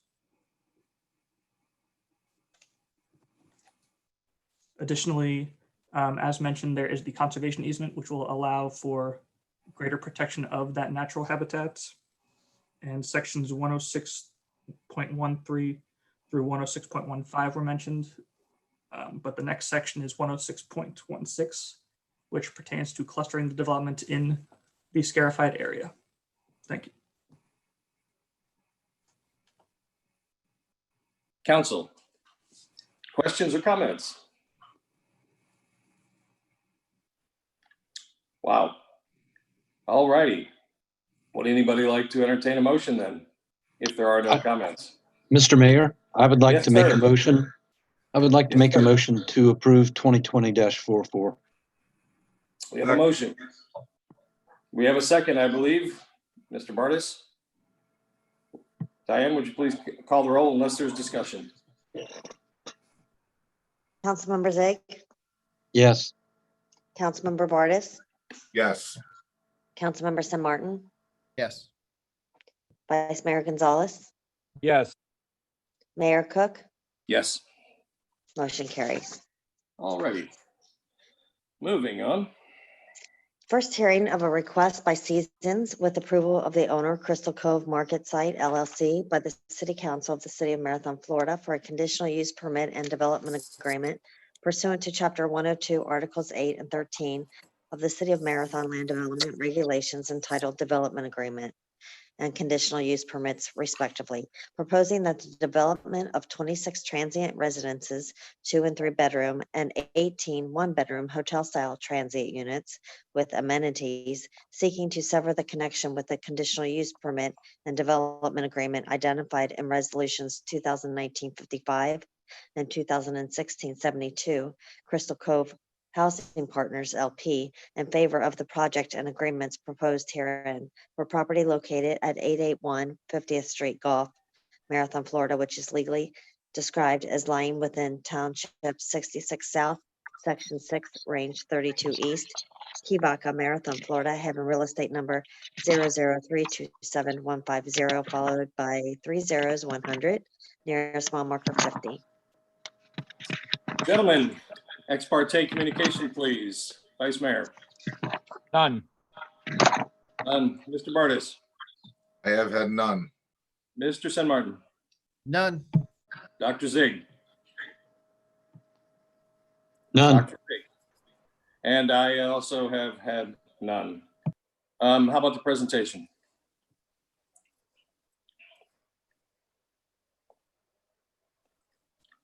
Mr. Garrett. Hang on, I'm coming. Your legs may be asleep by now. Now, well, maybe. Did you see my presentation? I do. Good. Good evening. Thanks, Council, for taking the time to review this. It is a presentation by Seasons Inc. I want to highlight there's really a couple things going on here. This project was in part originally approved as Crystal Cove development, which at that time provided for the 55 unit affordable housing project a part of which you see under construction right now on US 1. It also provided for a 28-unit RV park. So what happens here is we're really looking, as Mr. Aranda or the Arandas actually have sought to purchase what was the RV park portion of this project, and essentially do two things. They will sever, obviously, the relationship with Crystal Cove Partners as it continues to develop as affordable housing. And they are seeking to modify what was approved in the form of an RV park. As I move forward here, this is the portion of the project highlighted, originally approved for the RV park.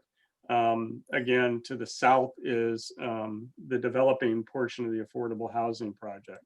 And this highlights the bigger original approval. I won't go through a lot of detail here. I think really the issue is that they do want to sever a relationship between the other project, become an entity unto themselves.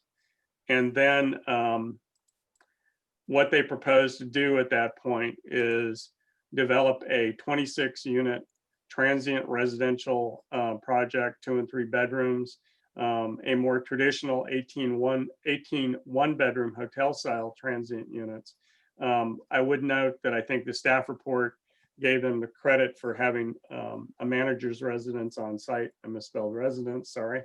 In fact, that's not going to be the case. Access to the property will be entirely or virtually entirely through the workforce housing project, although there will be access through 50th Street, primarily for emergency vehicles, but for at least some portion of the units on the most northerly portion of the project. And that would be, I don't think I can see it. Yeah, you can see it here, would be these units potentially. But again, looking to the left of this slide, which is to the south, generally the project would exit through the left, or I'm sorry, I did this in reverse, the right-hand side of the project. South is to the right, I apologize. And the units up here in the upper left-hand corner would be the ones that would potentially enter out 50th Street. So here's a rendering at least of what the units would look like. And there are a number as indicated. Ingress and egress became a question at the Planning Commission, although they did recommend approval of the project. Again, I think traffic study, there's an updated traffic study showing essentially the difference between an RV park and a hotel as this is proposed, and the additional uses or the additional units that are expected here. But with that in mind, there's still enough excess capacity on US 1. There's also a screening and buffering issue because 50th Street obviously is near a residential community. There was some comment by residents of 50th Street that they supported the project, but wanted to see enhanced buffering between themselves and the project itself. So in conclusion, really, again, we have placed conditions on the project. It does, but in our review of the project, it does meet the conditional use approval criteria. It is again a conversion of an RV park to this hotel motel concept. There will be some additional transient units involved, moving it from the 28 to 44 units. But again, within the constraints of traffic availability, there is no issue on US 1. Some issue potentially at the light, but that's typical. And other than that, they're seeking to sever the project. There is one from the original approval. There is one issue I think that is still in play, I think, between the owner of the overall project and what is being developed as the affordable housing project and this project, and that is to ensure that there's a continual easement from US 1 through the affordable housing project to this project. It will, in fact, be the main point of access to the project. And with that, what you have in front of you really is the approval of a revised conditional use permit, a development agreement that severs this project from its parent, Crystal Cove, and then approving a revised development agreement. A couple of you have noted that there are some blanks in the development agreement document. In general, that document, aside from the fact that the blanks have not been filled in, is in fact the document proposed by the developer and accepted by the city as being sufficient. So what'll happen is between now and the next hearing, those blanks will be filled in, and assuming you choose to move forward with this tonight to the next hearing. And with that, I guess I'd take any questions you have of me. And then I know Mr. Aranda is available and may want to make a presentation himself. I know Barbara Mitchell is on the phone or on the Zoom meeting as well. Actually, Mr. Garrett, are there any speakers? Diane? Yes, just the Arandas and Barbara Mitchell. No one from the public has been. Oh, very well. Very well. I guess we should hear from the speakers then. Hey. Hi, my name is Barbara Mitchell with Mitchell Planning and Design, and I assume y'all can hear me now. Yes. Thank you. It's good to see you all, even in these weird and strange times. I'm sorry we're not in the commission room as is normal, but it's strange times that we live in. I know it's a long meeting, and so I have a very brief presentation just to run through a couple of issues, and then I'm happy to answer any questions. And I know that the Arandas are available as well if there's something that I can't respond to. So with that, I'm going to share my screen and share that, and then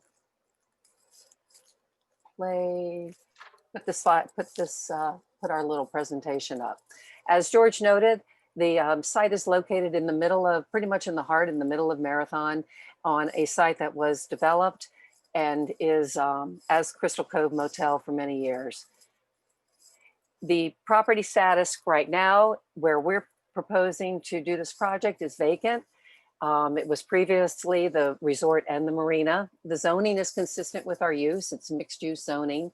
And as George mentioned, it's currently approved for 55 deed restricted affordable houses, as well as 28 RV sites. And there is a commercial parcel located adjacent to US 1. The amendments that we're proposing is to the affordable project will not change. That's under construction right now and will be completed here before too much longer, I assume. But what we do need to do is distinguish the waterfront parcel from the high density residential uses and the commercial property on US 1. The waterfront parcel will no longer be an RV site with RV parking and RV vehicles, but rather a transient residential resort and marina, much more consistent with what it was originally in its heyday.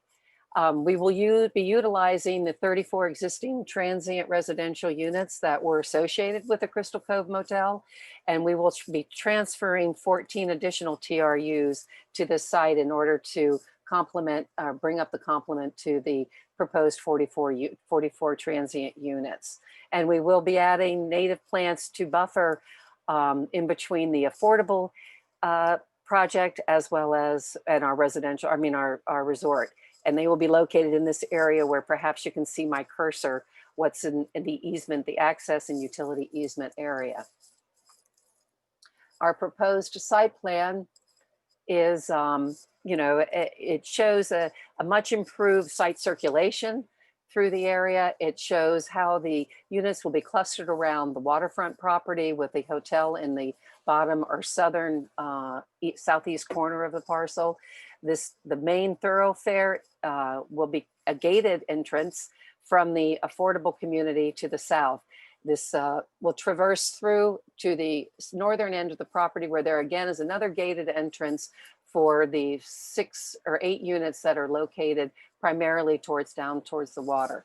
The marina will be reconfigured to provide room for 28 boat slips, as well as having, you know, the amenities that one would associate with a resort. Swimming pools, there will be an area for a food truck. There's going to be passive recreation and a beach area on the northern end, as well as a swim platform. The marina facility with their 28 slips will be, I'd like to point out, for the registered guests only. Let's see, I did provide the site plan in case we had any questions concerning the site plan, but it's in your package, and I'm sure you all have taken and reviewed that. There was one comment George made about the manager's apartment not being located on site. Well, quite frankly, our affordable requirement for this development has been satisfied by the adjacent development, and that was approved originally when these were one joined property. So it's really more than likely to assume that, reasonable to assume actually, that the managers and the staff associated with this particular resort will more than likely live right next door in new affordable housing apartments in that multifamily area. Here's a brief look at our proposed landscaping plan. And we have done a couple of things with this landscaping plan. We listened to the concerns of our neighbors over on 50th Street, and the area that is adjacent to 50th Street will be heavily planted with trees and shrubs in addition to being fenced. And we listened to our concerns of our neighbors across the canal. And again, although we're not required to have landscaping along that area will be heavily buffered. And it's my understanding that the neighbors across the way, the Shipmans who have written to staff and to the council, are in agreement with what we're proposing to do. The open space on this site exceeds the open space that's required by code.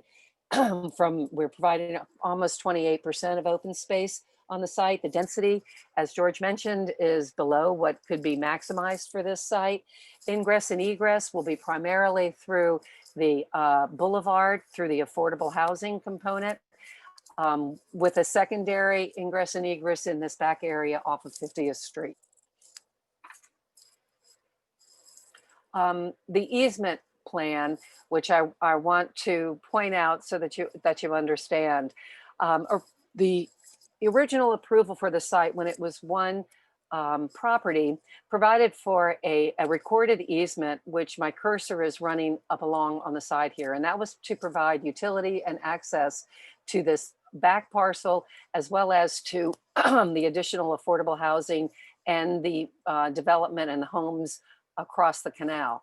But what happened, there apparently was a scrivener's error and a survey error. And this piece that's located in here, what we kindly refer to as a hiatus piece, was not included. And that's in the process of getting organized and sorted out. Both parties agree that this piece does in fact provide, is an easement that provides access and utility access to our vehicular access, as well as utilities to the motel site. And sketches have been done to indicate, I wanted to just provide that to you, to indicate how the designs have already been done to provide the utility accesses that are going to be required to service this property. So it's going to be an internal access point, and the streets along 50th Street are not going to be touched or bothered, as it will all be done internally. We have been working on this for a while. It started in 2018 with a letter of determination of development rights, proceeded through the pre-application process. The conditional use applications were submitted. In 2020, COVID hit, everything went crazy, but we were able to have our technical review committee meeting. And I believe that we responded to all the concerns proposed by staff during that time.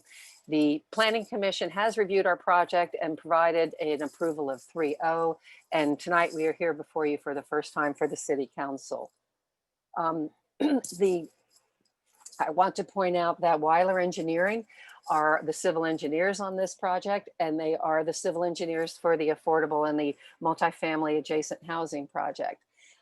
We have been, so what that does is that provides a consistency in terms of design and development for the utilities and the site planning on these sites. The City of Marathon and the FDEP have approved the sewer design, and FDEP has issued the permit for that.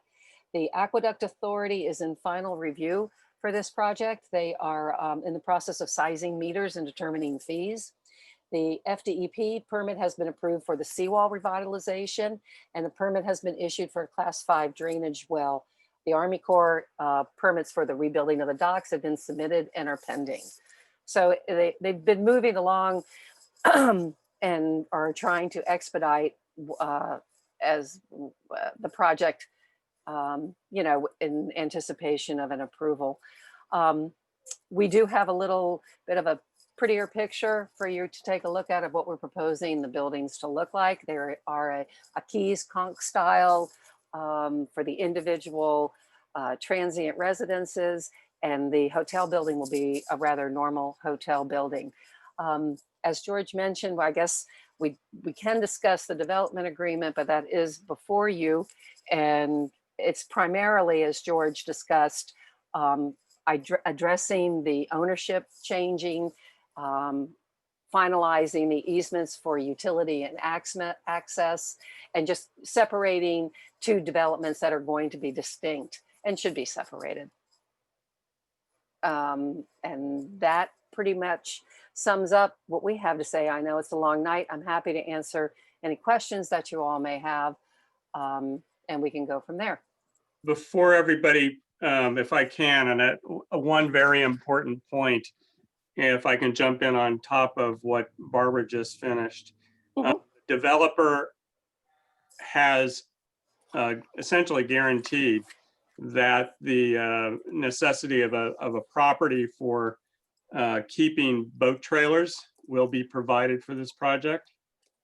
And it will be off-site, obviously, and not on-site, but I think probably the Arandas can speak to that, but I think that's one of the important things we're beginning to realize with as much recreational type development that we're seeing right now. Oh, thank you, George. I meant to bring that up, but that's absolutely true. Thank you so much. All right. I don't know if the Arandas want to speak at this time, or if we'd like to go to the council to sort of bring some questions if they have questions about the project at this point, and then we can have the Arandas speak to that as well. Would any of the council like to go ahead? Mr. San Martin. Thank you, Mr. Mayor. Barbara, thank you for the presentation. Nice to see you again. Thank you, Mark. The plan looks great. The project looks great. Very creative the way you guys did everything. I think it's going to be a really nice. There is one part really that I have a problem with. I've spoken to the residents on the adjoining street, and there's a lot of kids that live down that street. I would like to see that back gate only be used for emergency vehicles. I think it looks like you have plenty of access through the main entrance to be able to get to the back. And I can just see people leaving that back gate, and it's a long, straight street. But it's one of our narrow streets. You know, we've got some of those really narrow streets in town, and it's a narrow street, and there's a lot of kids on that street. And I really see the potential for a problem. So my only comment is I would want to see that back gate for emergency vehicle use only, you know, with like a Yelp entrance or something. And other than that, I like the project. Thank you, Mr. San Martin. Council? Mr. Mayor, that sounds like Doc. I'd like to move to approve, please. There is a motion. Is there a second? Second. Bartis is seconded. Any discussion? All right. Would you call the roll, please? Okay, I think that was the vice mayor that seconded. Is that correct? No, it was Bartis that seconded. It was. Okay, sorry. Councilmember Zig, Yes. Councilmember Bartis, Yes. Councilmember San Martin, Yes. Vice Mayor Gonzalez, Yes. Mayor Cook, Yes. motion carries. All right, next item. Thank you very much. You're welcome. Thank you. 8 Delta. First hearing of a request by Grassy Key Resort Group LLC for modifications to their conditional use permit, Resolution 2019-46, and Development Agreement, Resolution 2019-47, pursuant to Chapter 102, Articles 13, respectively, of the City of Marathon Land Development Regulations, seeking a modification to their site plan for the redevelopment of an existing hotel resort and commercial uses on property located at 58070 and 58182 Overseas Highway, which is legally described as Township 65, Section 24, Range 33, Block 36, Lots 1, 2, 3, 4, Part Lots 5 and 6, Parcel A, and westerly 15-foot unnamed street adjacent Lot 1, Res B-CC 81161, an adjacent portion of Flagler Street and Grassy Key Bay Bottom, adjacent lots 1, 2, 3, Lot 12, and Part Lot 13, in the Cranes subdivision, Grassy Key, Marathon, Florida, having real estate numbers as stated in the resolution, nearest mile marker 58.5. And ex All parte. right. All right, gentlemen, ex parte, please.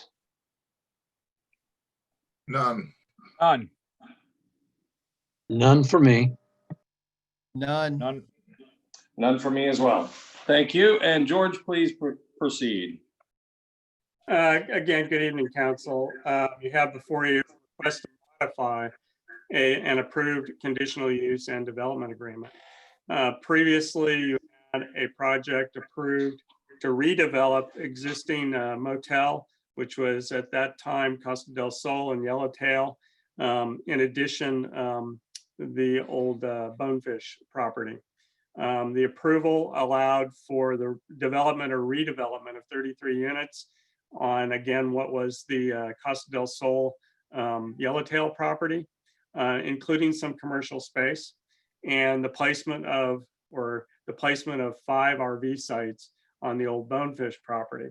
Essentially, what's being asked at this time is to modify that agreement to allow all 38 of the existing transient units between the two properties and place them all on the, now I'll call it the Grassy Flats property, and to move a market rate unit from that property over to the Bonefish property.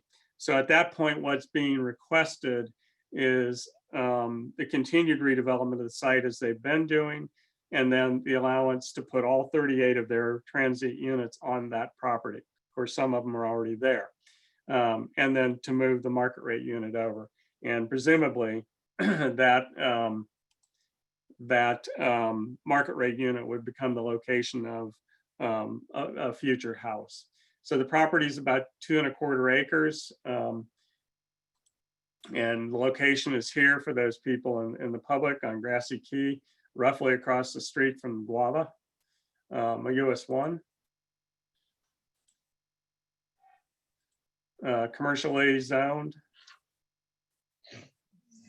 It is the turtle nesting beach, and I will say the existing development has preserved that beach rather nicely to ensure that if turtles do happen to show up there, they still have a place to show up to. And again, what's approved right now is 23 units, or actually 33 units on the existing site and 5 on the other one.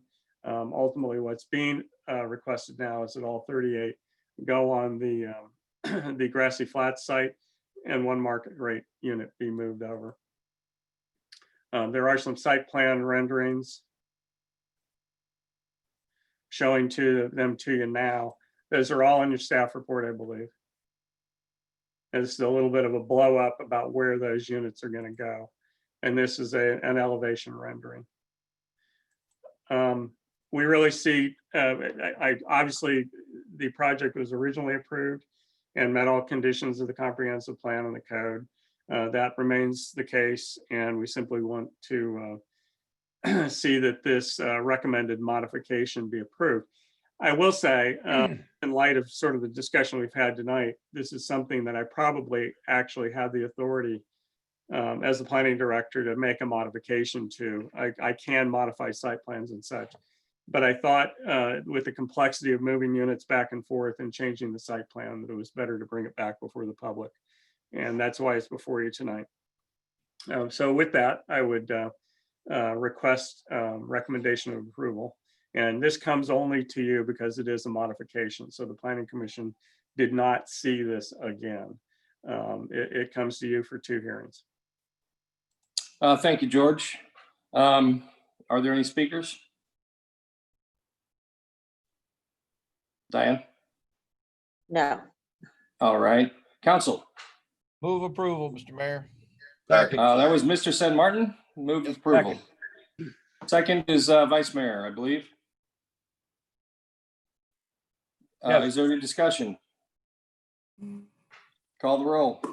Mr. Mayor, I don't know if the applicant wants to, The applicant. I think Mr. Smith was here. Waives his time speaking. I think I know where this is going.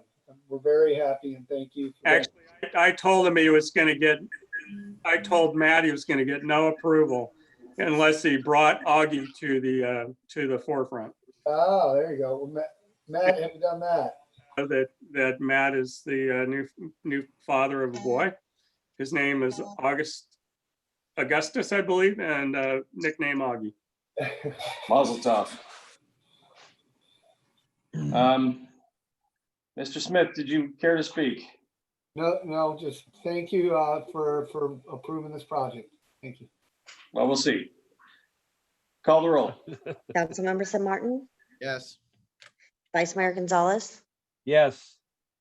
Councilmember Zig, Yes. Councilmember Bartis, Yes. Mayor Cook, Yes. motion carries.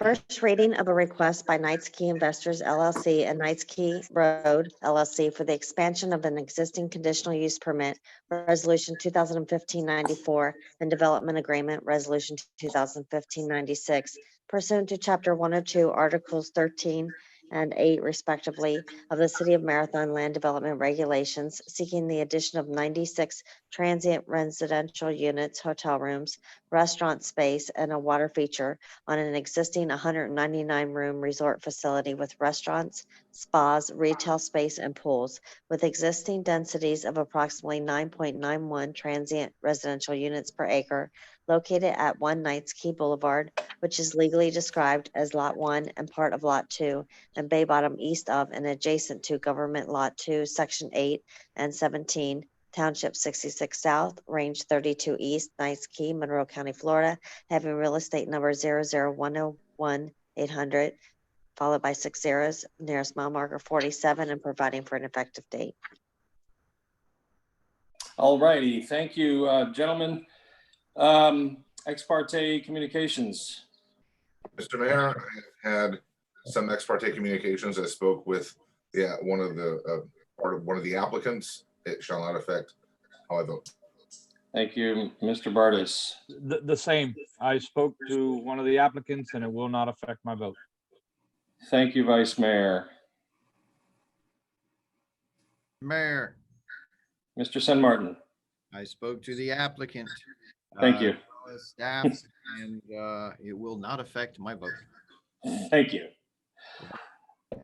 And Mr. Mayor, I too had a conversation that won't affect my vote.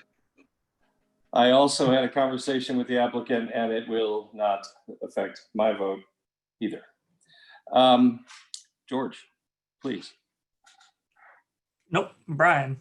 Brian, all right, very well. We're gonna make this quick. Thank you. Okay, before you is an application for Knights Key Boulevard, Knights Key Investors LLC, which is Isla Bella currently. The site is approximately 24.21 acres or 1,054,587 square feet. Here's a location map showing the old Knights Key It is zoned mixed use. The future land use is mixed use commercial. To the north, you have conservation land of Sunset Park and the Overseas Heritage Trail. To the east, you have mangroves. To the south, you have Boot Key Channel. And to the west, you have residential high, residential medium, and mixed use, which is the residents of Knights Key, or Callaway East, West, and South, as well as Sunset Grill. Here's this future land use map showing mixed use commercial, and the current zoning showing mixed use. Previously, this was approved for a 199 unit hotel with accessory structures.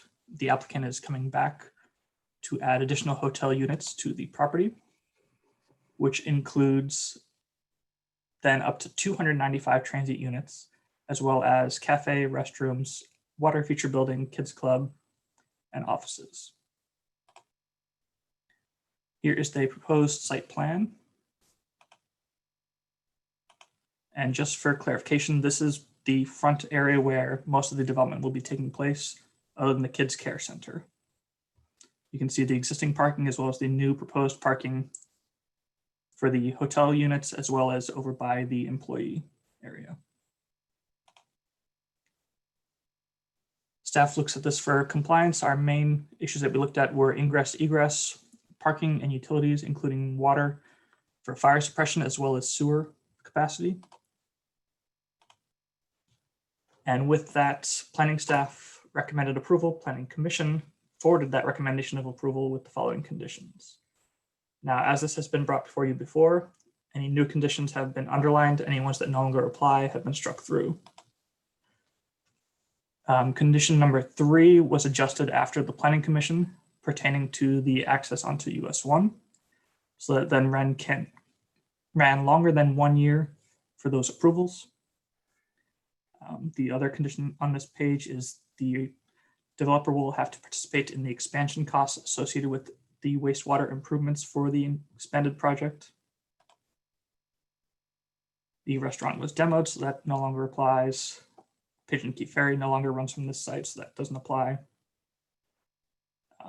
One condition I do want to point out was the Knights Key Boulevard parcel, where some of the city infrastructure runs through that parcel for sewer for Knights Key, as well as for Kyle Way. And then because there is additional transit units going in, there is a workforce housing component, but that was met off-site at 2401 Overseas Highway for those additional units. That's it.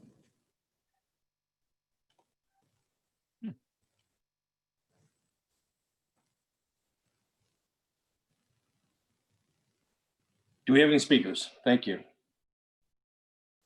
We do not have anyone that they want to Mr. Mayor, I see a few people on the phone. I would just remind anybody who's on the phone, *6 to unmute yourself, *9 to raise your hand, and I will unmute you. All right, let's hear from the first caller. You will have, no, I guess you won't.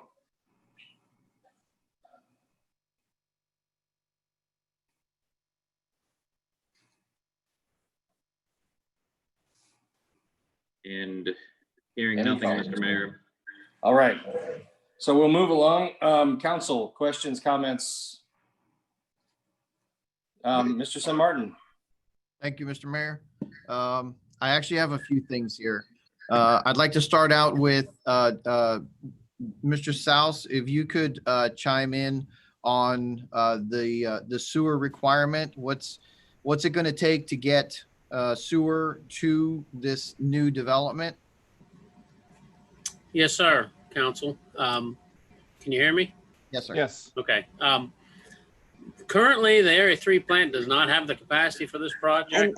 I'm sorry. I need to swear you in, Dan. Okay. Can you raise your right hand? Do you swear to tell the truth, the whole truth, and nothing but the truth, so help you God? I do. Thank you.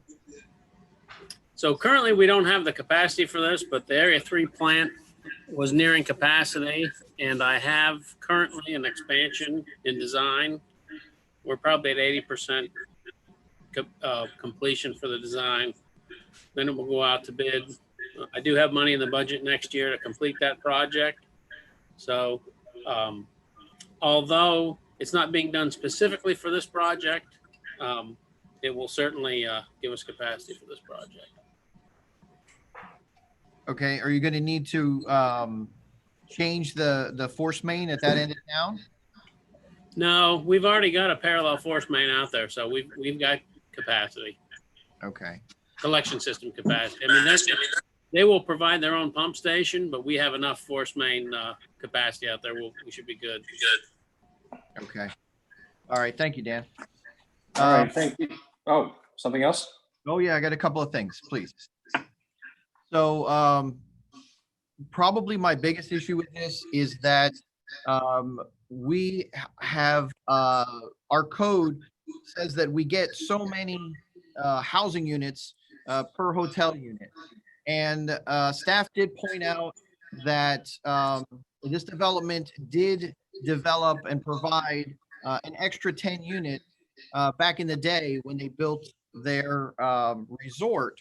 And they're basically asking that they be used for credit towards these 96 units. I understand the thinking behind it, but I don't agree. I think that was, 5 years ago. That was what it was. Those units are all full. This is a new development, and it should be required to provide the affordable units that our code allows for. It's something like 3 per 10, something like that. I think it's like 9.5 units. So I would definitely be looking for a commitment from the developer or as a condition to be included in the agreement. Thank you, Mr. San Martin. Do you have anything else? You said you had a couple. I do have also a couple of issues. The parking along Knights Key Boulevard, and I spoke with the developer about this earlier. We had been told at one point it was going to be a very beautiful street with lush landscaping and pretty parking spaces and possibly a bus turnaround. And none of that has come to fruition yet. So I want to make sure that or some aspect of that is included with this as well. Well, thank you so much. Any other council comments, questions, feed off of Mr. San Martin? Mr. Mayor? Yes, sir. Mr. Burtis. Perhaps we give the applicant a chance to respond. All right. I was told there was no speaker. Bart Smith on behalf of the applicant. The presentation by Mr. Shea covered most of the project itself. I'm going to take these, I think, in reverse order, just so that I have them written down. As to the landscaping, and Mr. San Martin's asking for landscaping on the opposite side of Knights Key Boulevard, correct? Right on the US 1 side. This is the same project. I think that they love to do landscaping, so I don't think that's an issue, and I think we can agree to landscape that area to the extent that they own the area to landscape. Obviously, the FDOT area you can't get into. The bus turnaround, I know I've communicated with my client, and they have not heard anything back about getting that approved, but they will continue to use reasonable efforts to do so. As for the affordable housing, it's actually the 10 units were not developed as part of this project, and they're actually owned by a separate LLC. They were developed after the project was done, and it was within the last 2 years. What happened was it was actually an empty shell, and it's been more recently redeveloped as 10 units.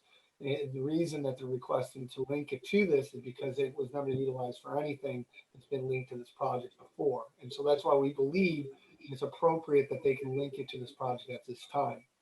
So we would request that those 10 units be given credit for the affordable housing that is required.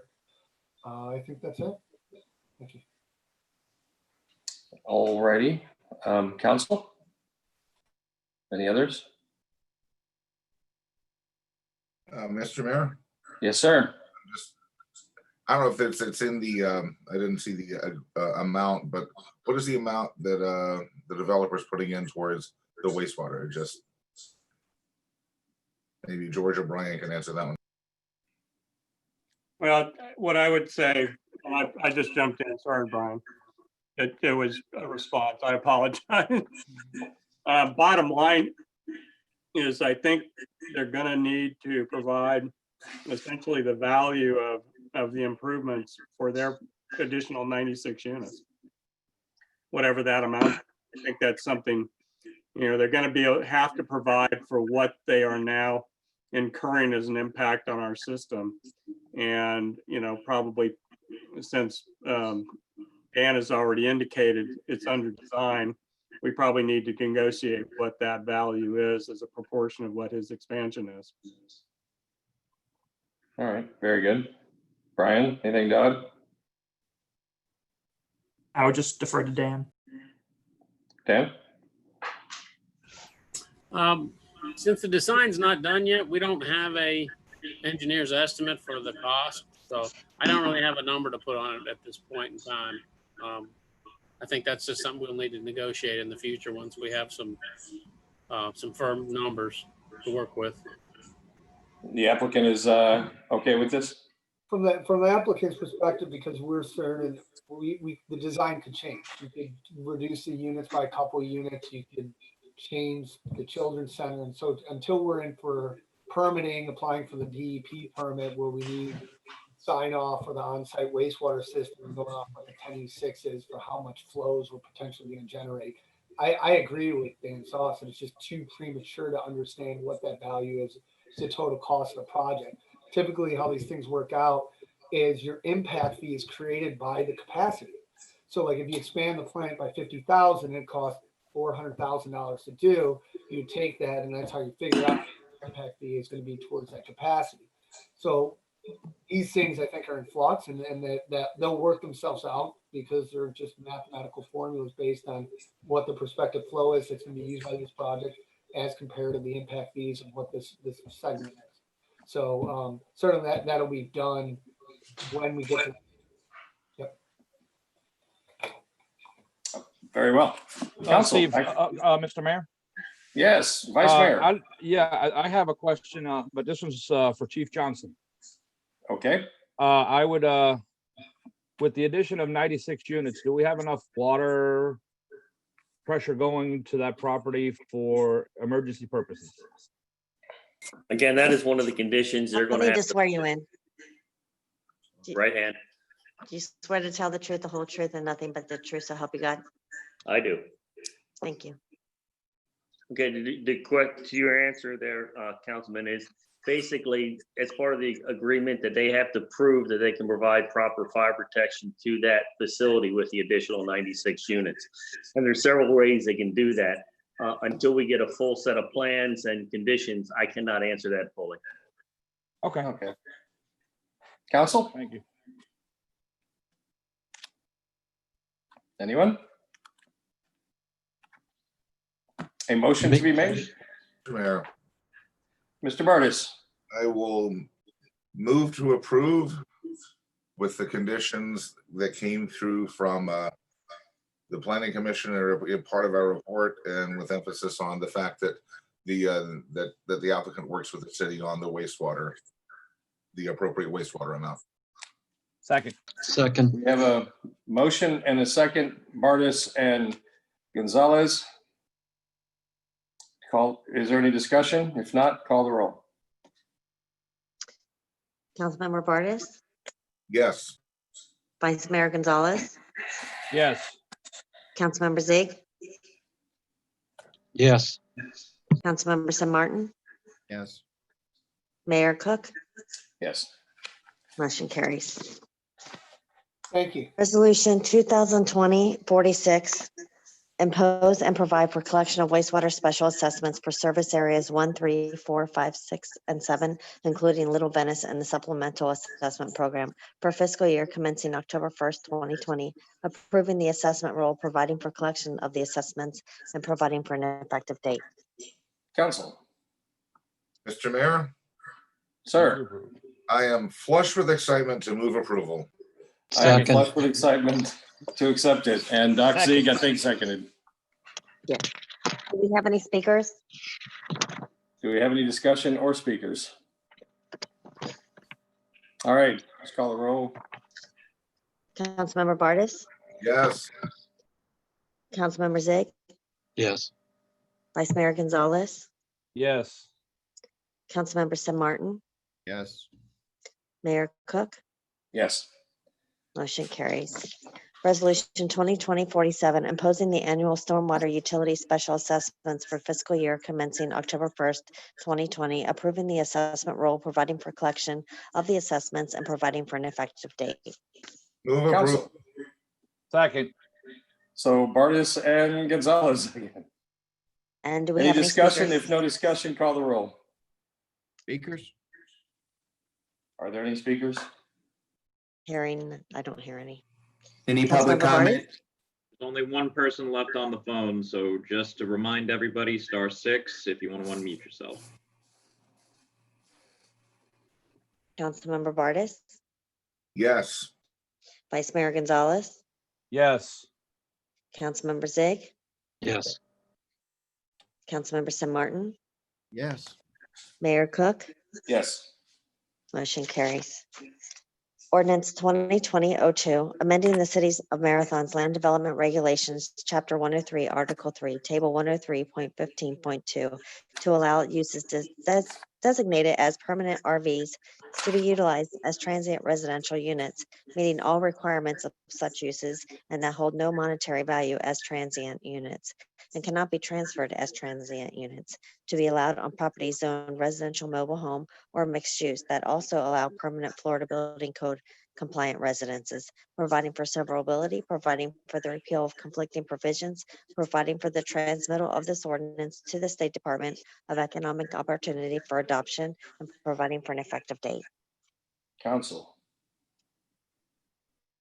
Move approval. Bartis. And San Martin. Any discussion?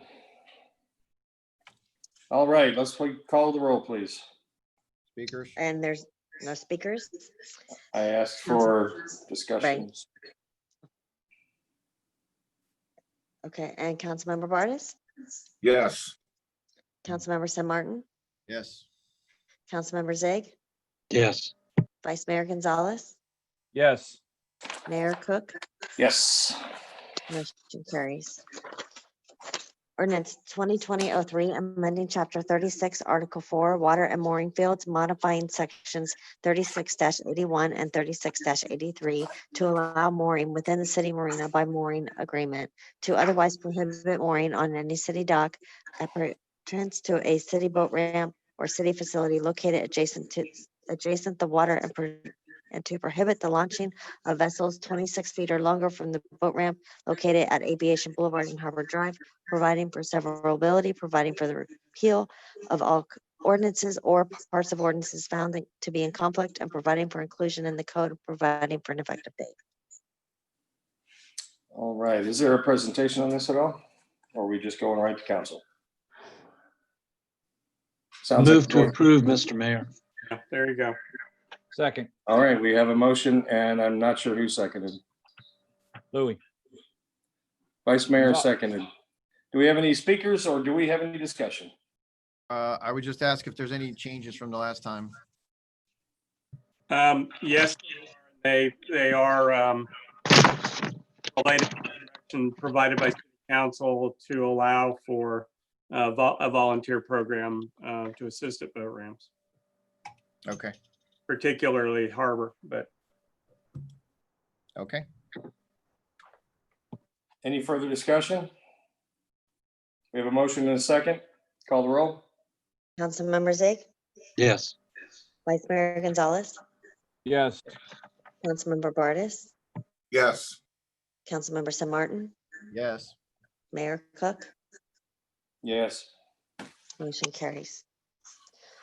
Resolution 2020-51, approving an amendment to the memorandum of understanding between Monroe County School District Division of Career and Technical Education and the City of Marathon, Florida, for Monroe County School District's Fire Academy at Marathon High School to continue to provide firefighting training to high school and adult students at an amended amount of $50,000 per year, and providing for an effective date. Mr. San Martin, didn't you pull these? Yes, sir. Well, have at it, sir. Okay. Look, I pulled these because this is an awesome program that the city does. Of course, it's this late in the night and nobody's paying attention to us anymore. But I wanted the chief to come on and say a couple of words about what a great program this is in conjunction with the schools. Yes, sir. Thank you. Mayor, council members, again, this is going to be the second year that we'll be running this program. The first year we did get a little, how can I say it, interrupted at the end of the school year because the school basically stopped in class, basically attendance, and this is where most of the practical portions of the firefighting portion of the course.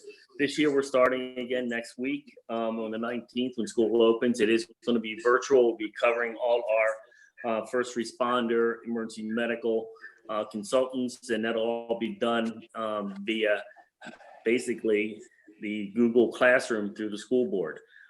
We have a couple firefighters that are very passionate about this on our department, and we are looking forward to hopefully be able to complete the program this year fully and actually certify some people as firefighter ones.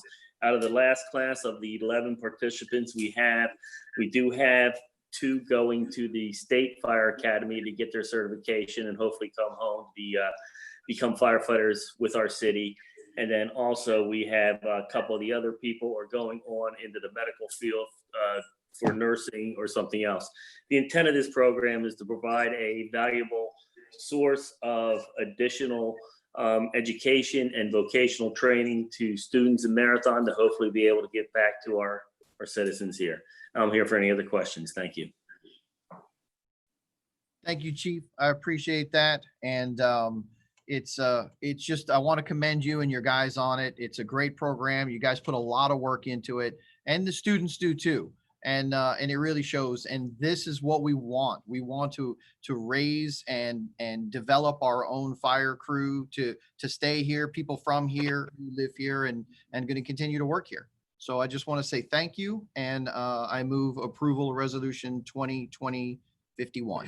Second. Motion and a second made, San Martin and Bartis. Any discussion?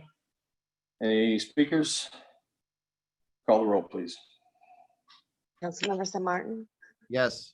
Councilmember Vardas, Yes. Councilmember Zake, Yes. Vice Mayor Gonzalez, Yes. Mayor Cook. Yes. Resolution 2020-53, approving a grant agreement between the city and the Florida Department of Environmental Protection to complete a project to enhance the city's coastal resiliency to sea level rise and specific flood events, authorizing the mayor to sign said agreement and providing an effective date. Mr. San Martin, yours again. Hey, thank you.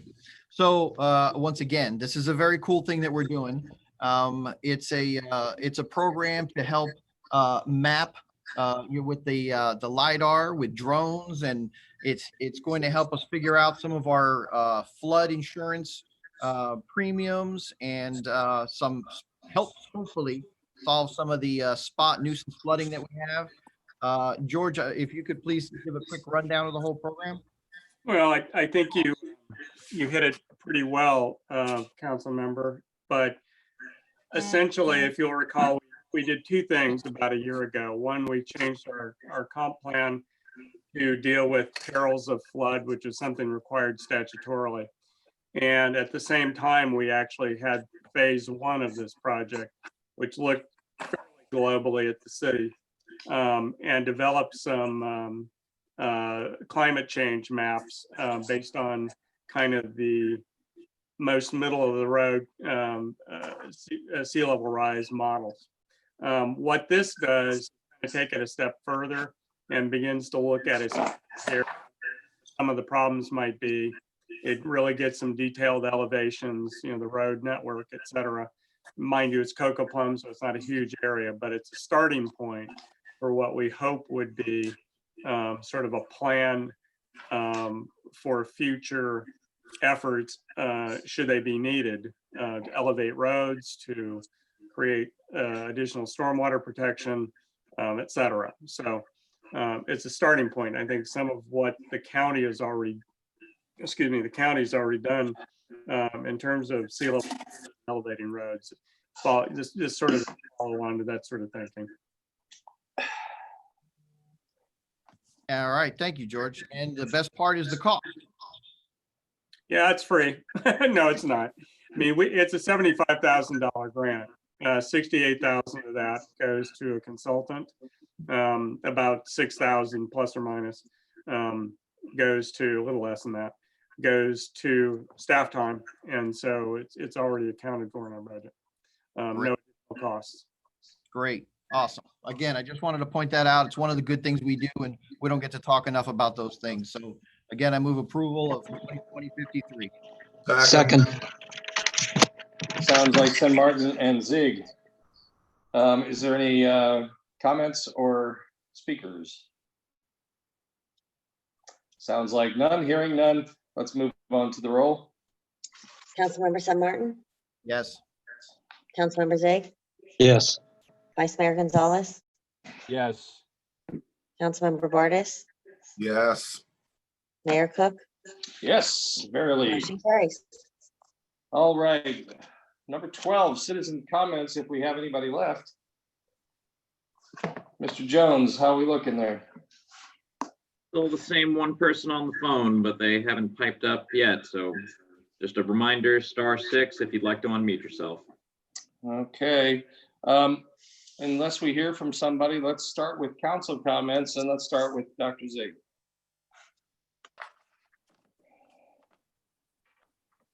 Thank you, Mayor. First of all, I would like to say thank you to the firm of Furness and Bowling and their various attorneys for their expert assistance in the past 7 to 8 months during the challenges of, one, a computer hacker virus attack on our city computer systems, two, a Chinese virus pandemic in our community and our country, and three, the normal conduction of city business, unfortunately remotely. I also want to thank the city staff tonight for educating all of the council for tonight's very complicated 443-page packet. Now, our history lesson for today, August 11th, in 1934, Alcatraz opened, having hosted such nefarious criminals as Al Capone, Machine Gun Kelly, and Robert Stroud, whom we all know as the Birdman of Alcatraz. It was on this day in 1965 that the Watts riots began. In 1972, the last ground combat unit leaves Vietnam. That was a hallmark. And unfortunately, in 2014, Robin Williams took his own life. On that note, good evening. Thank you. Thank you, Doctor. Mr. San Martin, please. Thank you, Mr. Mayor. Dirk, I'd just like to say thank you to you as well. I've, watched your beard grow a little extra long and a little extra white during these last couple of months. And it's been great having you around to help. Really appreciate the work you did. And I know you're not going far, so you'll be around. Thank you. I'm going to tell you that you're not going to miss these ridiculously long meetings because the council refuses to have 2 meetings a month. All right, and that's it. And good night. Night. All right, thank you, gentlemen. Mr. Bartis, you are on deck. Thank you, Mr. Mayor. I would like to repeat the words of thanks for Dirk, Galen, and all the compatriots from the Furness and Bowling law firm. Thank you very much for helping us out and being our attorneys and our attorney for the last several months. Your contributions are very much appreciated. Thank you for everything that you've done. Thank you. And I'd like to thank the staff for putting up with this incredibly long agenda, and with a possible suggestion that maybe, there's Dale. Thanks, Dale, too. Thank you very much. With a suggestion that possibly if we see these kind of agendas come up, maybe we think about splitting it up into 2 meetings. I know it's an idea, but it's an idea whose time may have come, because we're here at almost at 10 o'clock. And I just have one last thing to say, that yesterday was 2 years and 11 months since Hurricane Irma slammed into our islands. And dear Lord, if the molasses that's gumming up the works of Rebuild Florida can ever be cleaned off of the gears, wouldn't life be a whole lot better? That's my lips. That's from my lips to God's ears. Let's get that moving forward before they manage to lose the federal money that's been encumbered for this project. Thank you, Mr. Bartis. Vice Mayor Gonzalez. Yes, I also would like to echo Dirk, Galen, Dale, and staff. Thank you for everything that you've done for us to get us here. Thank you for all your efforts in these preparations for the Zoom meeting. And to the staff, wow. Thank you for all that you do, especially in preparations for meetings like these.